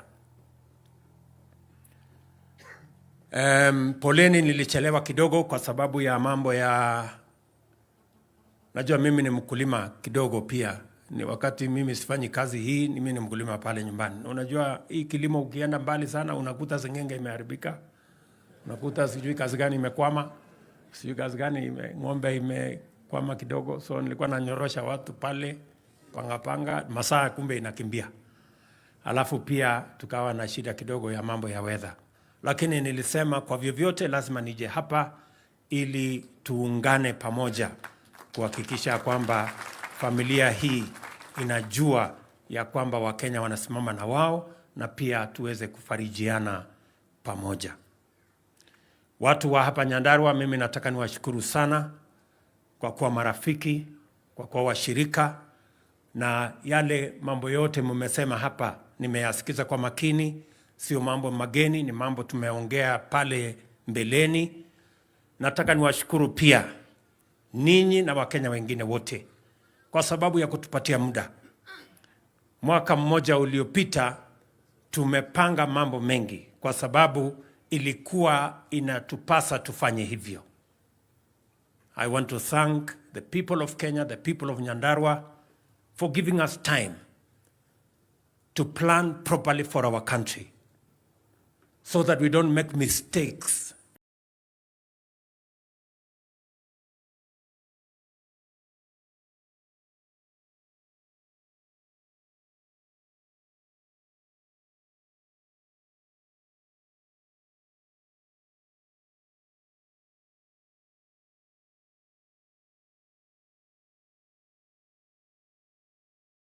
We made before.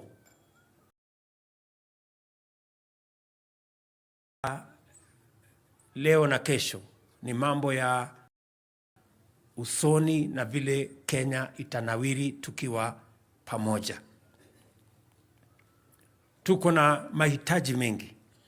Umenieleza mambo yenu ya mabarabara, mambo ya stima, mambo ya hospitali, mambo ya kazi ya vijana, mambo ya maji, Haya mambo yote yako katika mipango yetu. Tumekuwa na matatizo tu kidogo kwa sababu mambo ya uchumi wa taifa letu ulikuwa chini sana. Na tulikuwa na matatizo mengi kwa sababu madeni yalikuwa yametuzidi. Na ndio sababu niliamua ya kwamba lazima tupunguze mambo mengine kidogo. Mambo mengine tuyasitishe. We delay some programs, we postpone some programs until we stabilize our economy so that we don't make the wrong decisions and make mistakes that were done before. Lazima turekebishe mambo. Najua ya kwamba kuna mjadala mkubwa. Watu wanasema shida ya Kenya ni hii, shida ya Kenya ni ile. Hata wengine wanajaribu kulaumu ya kwamba shida ya Kenya ni ushuru. I want to tell you ya kwamba shida ya Kenya si ushuru. Shida ya Kenya ni madeni. That is the truth. Kuna watu hawataki kuambiwa ukweli. Shida ya Kenya vile mashida ambaye ya dunia hii ni madeni. Na hii madeni ndio imesababisha hata nchi zingine nyingi hapa bara la Afrika wakakosa kulipa madeni yao. Saa hizi wako katika janga ambao hawajui watatoka kwa njia gani. Na siwezi kukubali kwamba nchi yetu iende barabara hiyo ambayo itapata sifa mbaya ya watu ambao hawawezi kujisimamia. So I want to tell our countrymen and women, the problem of Kenya is not taxes. The problem of Kenya is debts. Unless we manage our debts, unless we control our appetite for borrowing, we are going to be slaves of those who lend to us. And our nation will be destroyed by debt.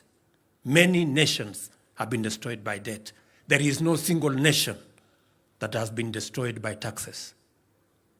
In fact, many progressive countries have been built by their taxes. That is where we need to go. Na hiyo ndio ukweli, lazima tuambiane pole pole mpaka tuelewane. Mzee Mwai Kibaki mwenyewe, rais wa 3 wa Kenya, alituambia kulipa ushuru ni kujitegemea. That is what he told us. Yeye ndiye amesukuma mambo ya VAT, amesukuma mambo ya watu kulipa ushuru. Wakati aliondoka, alikuwa ameongeza ushuru Kenya karibu mara 4. Hapo katikati tukawacha hiyo barabara, tukaenda kwa madeni. Madeni saa hiyo imefika trilioni karibu 9 na kitu. Karibu 10. Hata kama tungetaka kwenda kukopa, hakuna watu wako tayari kutukopesha tena. Kwa sababu tulikuwa tumeonekana hawa ni watu wa kukopa, hawana mpango ya kulipa. Hata wewe kama unajua mtu hawezi kulipa deni yako, utampatia pesa? So, na unajua katika hii maneno kuna watu wanataka tupigiwe makofi. Ukipigiwa makofi na uingize nchi yako kwa mtaro, si wewe ni wazimu? Hiyo barabara haiwezekani. Heri upigiwe makelele na uokoe nchi yako kuliko kupigiwa makofi na uingize nchi yako kwenye mtaro. Na ndio mimi nataka niwaambie, jameni, watu wa Nyandarua, tutafanya bidii. Mimi nataka niwaambie sasa tumedhibiti mambo ya uchumi, na nimesema nitakuja kuanzia kazi ya mwaka huu hapa Nyandarua next week.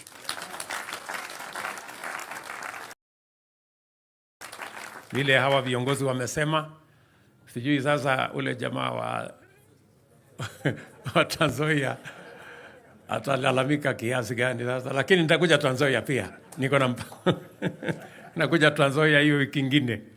So nitakuja kuanzia hapa kazi ya mwaka huu. Na kazi ya mwaka huu ni hiyo tulikubaliana na nyinyi. Sasa kwa sababu tumedhibitisha ama tumedhibiti hali ya uchumi, sasa mipango yale mengine tunaweza kwenda mbele kwa taratibu. Hatuwezi kufanya mambo populist. Tutafanya mambo ambayo itaweka msingi sawa sawa ya kupeleka Kenya mbele. Mpango ya barabara, vile mmeniuliza, kuna barabara ambazo tulianzisha nyingi pale nyuma zikakwama nyingi. Sasa tutaanza polepole. Nitakuja next week kuanzisha barabara ya kwanza. Nitakuja hiyo wiki nyingine nikuje nikwamue ya pili, namna hiyo mpaka barabara zetu zote tuzijenge vile mmetuuliza. Maneno ya maji, maneno yale mengine ni vile vile. Nimesikia hiyo mpango ya St. Luke. Huyu senator amesema inahitaji pesa kidogo. Mmesikia amesema pesa ngapi? Hadi inahitaji karibu bilioni 2. Hiyo ni pesa kidogo kwa hesabu ya watu hapa Nyandarua. Wengine unajua nyinyi mnauza waru sana. So lakini tayari hiyo pia iko katika mipango yetu. Tumeongea na watu wa African Development Bank katika program yetu ya country program. Tutaona vile tutahakikisha kwamba hiyo pia tunaishughulikia ndio mpate maji ya kunywa, tukiwa na shukrani kwa niaba ya watu wote wanaoishi Nairobi, hata wale watu wa Nyandarua. Gavana wetu, deputy governor wa Nairobi si ni mtu hapa. So tukiwashukuru kwa sababu ya kutupatia maji kule Nairobi. Wakenya wengi wanakunywa maji kule Nairobi. Kwa hivyo ni vizuri hata na nyinyi mpate maji mkunywe kwa sababu mnatusaidia. So tutashirikiana namna hiyo na tutapangana namna hiyo. Mimi nakuja hapa tena hiyo next week kwa mambo ya program yetu ya housing. Program ya housing hapa engineer, mmesikia kuna vijana sasa wanafanya kazi pale kuanzia leo kwa sababu wamerudi kazini leo. Sasa tutaongeza vijana ambao watakuwa wanafanya kazi katika hiyo program. Mimi nakuja next week kuanzisha program ya housing pale Olkalau. Kwa sababu tunataka kupanga vijana zaidi ya 500 pale waanze kufanya kazi. Alafu nikimaliza ya hapo Olkalau nitarudi tena. Kwa sababu mpaka tupate vijana 5,000 wanaofanya kazi katika program ya housing hapa Nyandarua mwaka huu. Kwa sababu nimesema mwaka huu ni mwaka ule. Ule mwaka tulikuwa tunangojea. Si namna hiyo? So tutapangana hivyo. Na kazi hizo zingine zote tutapanga kwa pamoja. Ile kitu mimi nataka niwahakikishie ni kwamba we are going to be prudent and we are going to make sure that we do that which builds our economy for now and for the future. Barabara yenu ya Ihithe hapa ambaye mmeniuliza, huyu Methu, wacha ni confirm, amejaribu sana kufanya sehemu yake, lakini wale watu bado wako na kesi.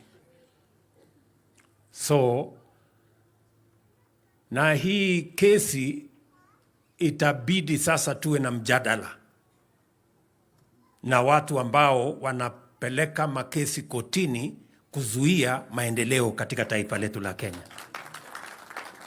Itabidi tuulizane maswali. Ni kweli ama si kweli? Yes, itabidi tuulizane maswali.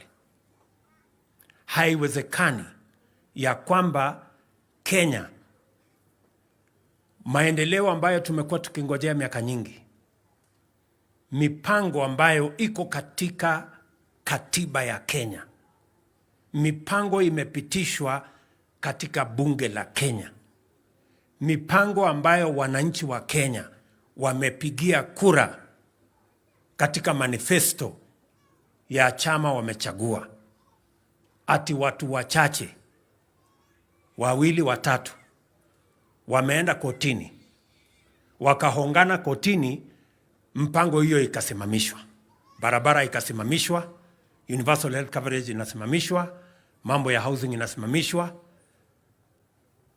Lazima tuulizane, lazima tuwe na mjadala. We must ask ourselves, ama namna gani? Yes, lazima tuulizane maswali. Na ndio mimi nataka niseme, we are a democracy. We respect, we will protect the independence of the judiciary. What we will not allow is judicial tyranny and judicial impunity.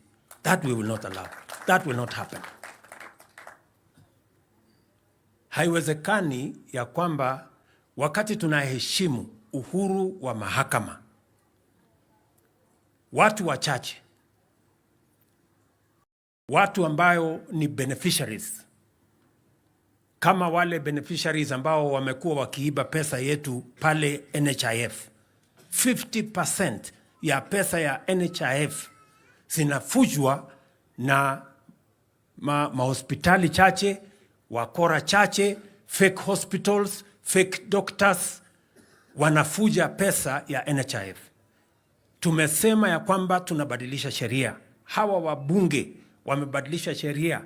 Mimi nimeweka kidole, imekuwa sheria ya Kenya, kwamba sasa tutabadilisha vile mambo ya NHIF inaenda mbele, ili tuzuie pesa ya umma isipotee. Tukawa na digital health bill ambayo sasa itaweka a digital system that will protect resources that are meant for health in Kenya. Alafu watu wachache ambao wamekuwa wakiiba hiyo pesa wameenda wakatafutana na corrupt judicial officials, wakapanga njama ati wazuie ndio waendelee kuiba pesa ya NHIF, nusu ya pesa ya NHIF. I want to tell you my friends, hiyo haiwezi kuendelea. Sijui kama tunaelewana. Mimi nataka niwaulize, mnataka pesa ya hospitali iendelee kuibiwa na watu wachache ati kwa sababu wameenda kotini kwenda kuhonga judge? Bana. No. Hiyo bana. Hawa watu mimi nataka niwatangazie mapema ya kwamba mambo ya watu wachache, people with vested interest, people who are beneficiaries of the corruption in the former NHIF, ganging up with corrupt judicial officials to stall the program that is going to make it possible for ordinary citizens to access healthcare, so that a few corrupt characters, hospitals, fake doctors, can continue to steal from NHIF. I want to tell them it will not happen in Kenya again. And we will stop it. We support the independence of the judiciary, but corrupt judicial officials working with those who vested interests that are benefiting from money stolen from NHIF, who want to perpetuate judicial tyranny and judicial impunity, we will deal with them. We will fight with them. We will not allow them. They will not go far. Mimi nataka niwatangazie mapema. Mimi ni mtu ambaye naamini mahakama. I respect the judiciary. I respect the independence of the judiciary. But I also believe that the judiciary cannot be abused by a few corrupt judicial officials. Imagine, niwaulize, hata wale watu wako mahakamani, niwaulize, katiba ya Kenya, Article 43, inasema inalazimu serikali kuprovide housing that is decent to citizens. Inalazimu serikali kuprovide the highest standards of healthcare. Inalazimu serikali kupanga ajira ya vijana wa Kenya. Katiba ya Kenya. Hawa wa Kenya, mamilioni, walienda kwa debe wakapigia kura manifesto ambayo iko na program ya housing, iko na program ya universal health coverage, iko na program ya ajira ya vijana. Bunge wakaenda wakapitisha budget, iko na mpango ya housing, iko na mpango ya universal health coverage, iko na mpango ya kupanga ajira ya vijana. Ati alafu watu wachache ambao ni beneficiaries ya ukora wanaenda kotini, wanaenda kutaka kusimamisha hiyo kazi yote, ati vijana wetu waendelee kurandaranda wasipate ajira. Ati Wakenya tusiwapunguzie hawa wenye mapato ya chini kutoka 500 mpaka 300 waendelee kulipa 500 na wao waendelee kuiba hiyo pesa. Ati Wakenya waendelee kuishi kwa slums. Ati Wakenya wasipate nyumba. Na hawa ambao wako kotini ni watu wako na medical insurance inalipwa na Wakenya. Wako na magari inalipwa na Wakenya. Wako na housing inalipwa na Wakenya. Je, huo ni ungwana? Hapana. Hiyo hapana. Our judiciary, we respect you, but judicial impunity by corrupt judicial officers must stop in Kenya. We will stop it, and whatever it takes. Kwa sababu sasa hawa wananchi wanataka kujiuliza, ile barabara ya Ihithe mnataka tujenge ama mnataka tungoje mpaka judiciary watuambie tujenge? Judiciary wanasema tusijenge. Mnataka tujenge, nijenge hiyo barabara ama tungoje hawa watu? Tujenge barabara? Bwana Mbogwa, wewe bwana PS, weka pesa ya hiyo barabara tuanze kujenga. Ndio. Tuache kusumbuana kwa sababu the judiciary must be answerable to the must submit itself to the constitution and to the people of Kenya. Ama namna gani? Mimi rais na hawa wabunge wote ambao tumechaguliwa, sisi we submit to the people of Kenya, we go to elections, we are tunapigiwa msasa, yule ambaye amekosa anafukuzwa, yule mwingine anapatiwa kazi. Si kweli? Sisi wote tunakubaliana. So I want to tell all of us, those of us who are leaders in the judiciary, those of us who are leaders in the executive, those of us who are leaders in the legislature, we are all subject to the constitution and the people of Kenya are sovereign. Tumekubaliana? Mimi nataka niwaulize watu wa Nyandarua, hii program ya housing ambayo itapatia vijana hapa Nyandarua kazi 5,000, niendelee naye ama ningojee hawa watu watupatie ruhusa? Tuendelee. Ile program ambayo tumepitisha iko kwa katiba ya Kenya. Katiba inasema kila Mkenya, na katiba ndio supreme, haikuandikwa na rais. Katiba iliandikwa na Wakenya, si ni kweli? Katiba inasema every Kenyan is entitled to the highest standards of healthcare. Number 1. Number 2, hawa Wakenya walienda kupiga kura. Katika ile manifesto kulikuwa na mambo ya universal health coverage.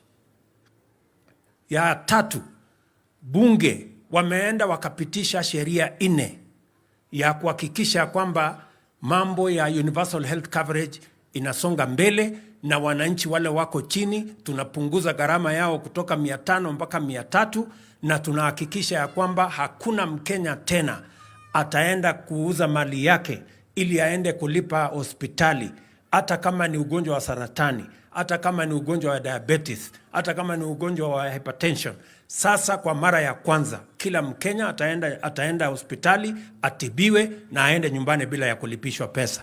Alafu hiyo program yote, kuna watu wakora wachache wameenda kotini wakakutana na wengine wakora huko kotini, ati wasimamishe waendelee kuiba pesa ya mambo ya afya. Hiyo mnataka tungojee hiyo maneno? Tuendelee na hii program ya universal health coverage? Tupunguze ile nini, tuendelee nayo? Bas, Sasa maneno ndio hiyo. Sasa wakitaka kuuliza wakuja waulize wananchi. Ama namna gani? Yes, kwa sababu we must all be responsible and we must act responsibly. Na mimi sina shida na wale viongozi wengine, si ndio? Si tuko na hawa watu wengine wote watu ya upinzani. Watu ya upinzani waendelee na kazi yao, waongee, waletuambie mambo yao. Ile kitu mimi nataka niulize watu wa upinzani, tafadhali niwasaidie kwa mawazo. Badala ya kusumbua wananchi na kulete fujo na kulete vita, ambieni hawa wananchi mpango yenu tofauti na yetu ni gani? Yes, what is the alternative? Nyinyi, sisi tumesema tunataka tulipe ushuru, tuokoe Kenya kwa madeni. Nyinyi mtuambie yenu ni gani? Msituambie ati mnapanga ati vita, ati maandamano, ati kwenda kupiga kuharibu mali ya watu, ati kwenda kuumiza wananchi, ati kwenda kumwaga damu. Kumwaga damu, kuharibu biashara ya wananchi itaweza kusaidia Kenya kwa njia gani? Iko njia itasaidia Kenya? So tuache kutishana, tuache vitisho. Tuache mambo ya, let us give us your viable alternative views if you have any. Lakini hii upinzani imeishiwa. Haina mpango yoyote. Ati ile mpango wako naye ni ya vita na maandamano. Look at them. Walibeba sufuria hapa wakati sisi tulikuwa shambani. Si ndio? So walikuwa wanabeba masufuria kwa kichwa. Hii bei ya unga imekuja chini, imekuja kwa sababu watu walipaa sufuria. Si kwa sababu wakulima walienda shambani na wakapata mbolea. Na mimi nataka niwatangazie mbolea ya mwaka huu tayari tuko na magunia 1,200, ile magunia karibu 2,000,000 inakuja mwisho wa hii mwezi. Mkuwe tayari, turudi shambani, tulime, tuzalishe chakula, tuondoe aibu ya njaa. That is how we are going to sort out the cost of living. That is how we are going to sort out hunger in the Republic of Kenya. Tumeelewana jameni? Mimi niko na shughuli mingi, lakini niliona lazima nikuje hapa niseme pole kwa Mama Janet na kwa rafiki yangu John Methu na watu wa hapa Nyandarua. Mambo yale mengine mengi si nitakuwa hapa next week. Si mtanipasha habari alafu ndio tuone vile tutasonga mbele. Mimi nawashukuru sana. Na mimi nataka niseme pole tena kwa mzee, familia, kanisa na watu wa Nyandarua. Na mimi nitarudi hapa tena na tena mpaka hii Nyandarua tuibadilishe na Kenya tuibadilishe. Asanteni sana. Mwathani amurathime. Asanteni sana.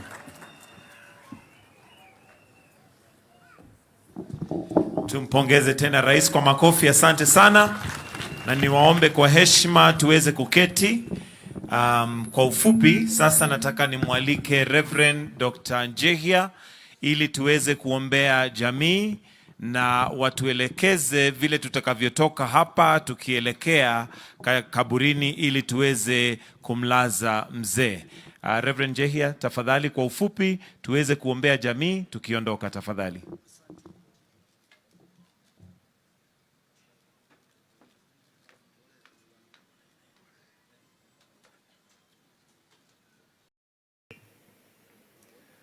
Thank you so much.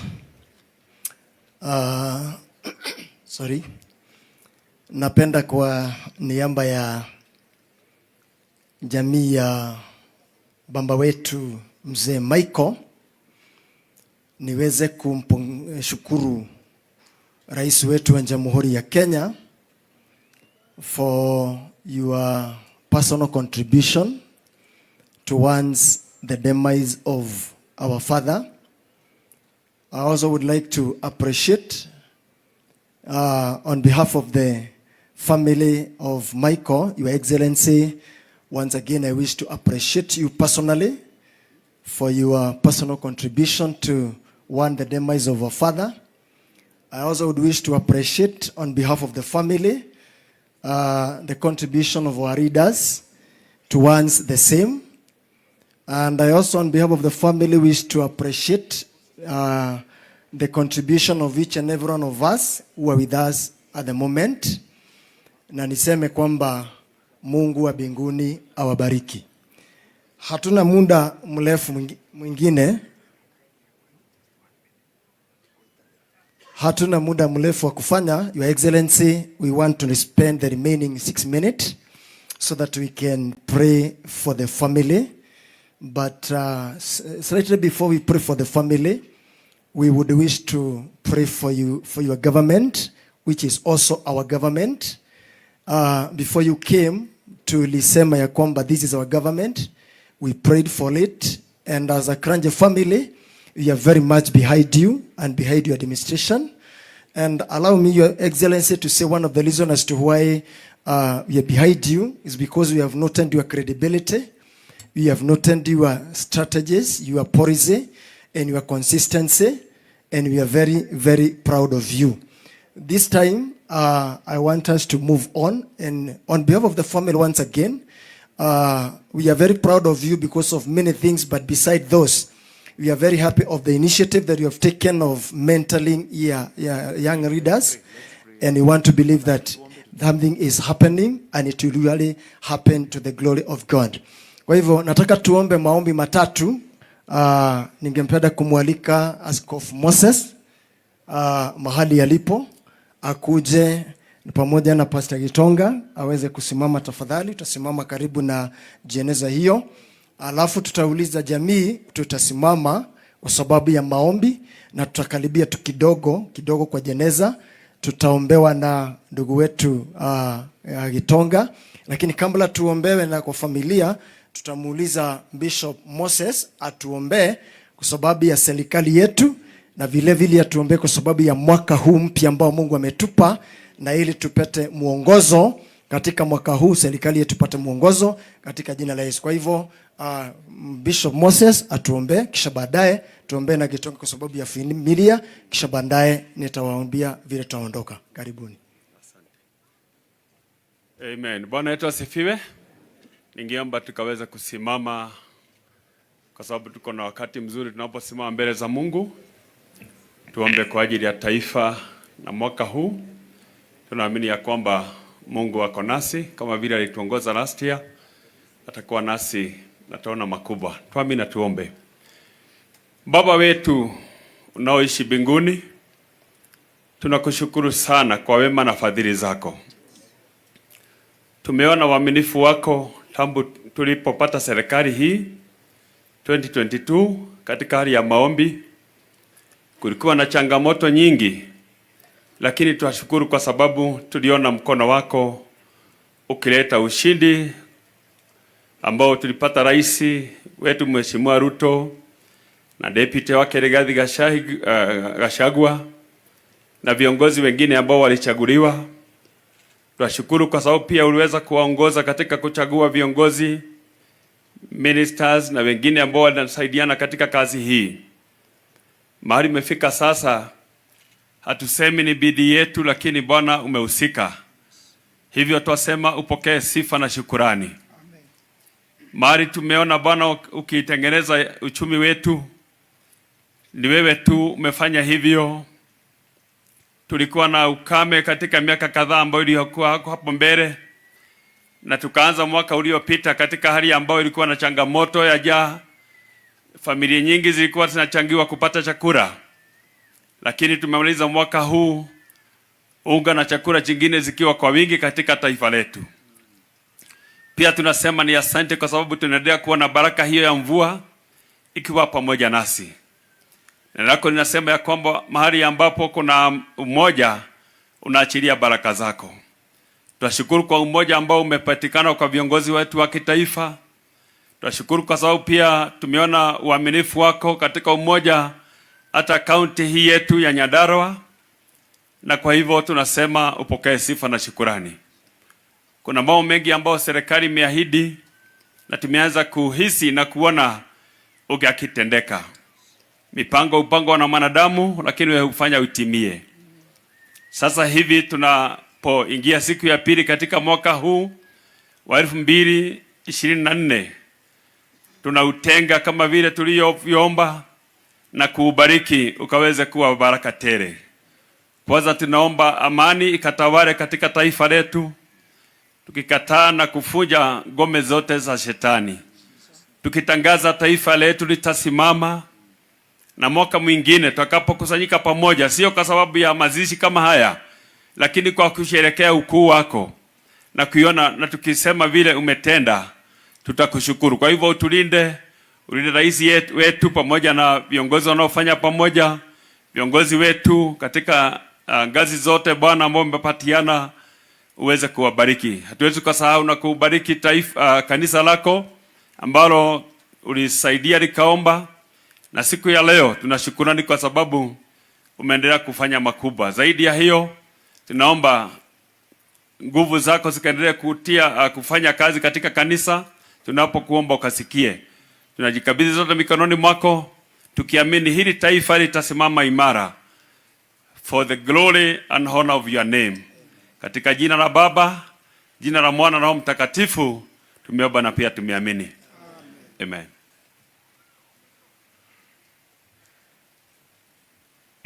Baba yetu katika jina la Yesu Kristo, tumenyenyekea sana tukiwa hapa mbele zako Baba yetu.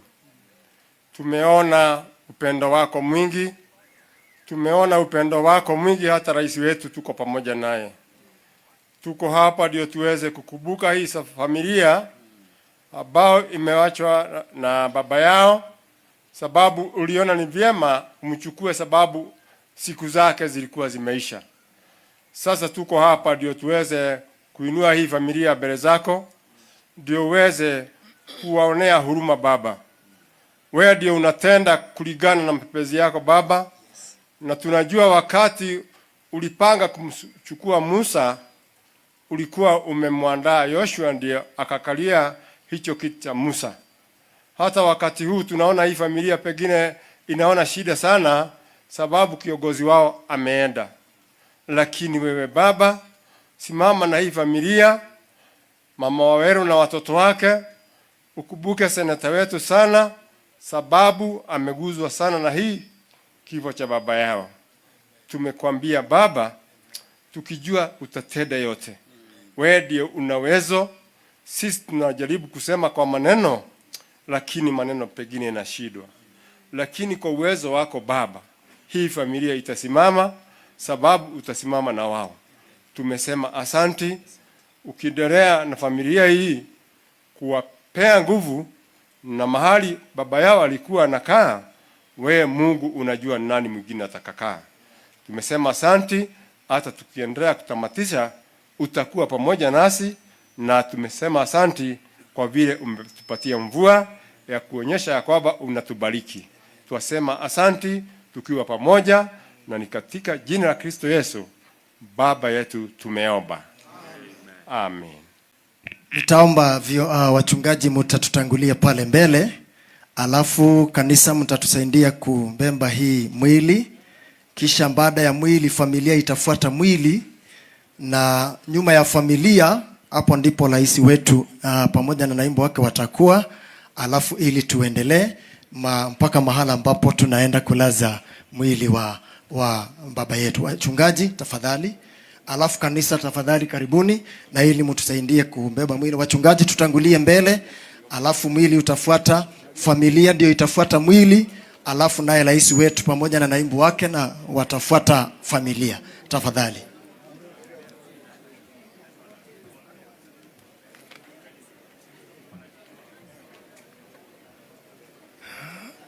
Watu wa kanisa ndio tunangoja, tafadhali tutasaidiana pia na watu wa jamii wachache kumbeba mwili.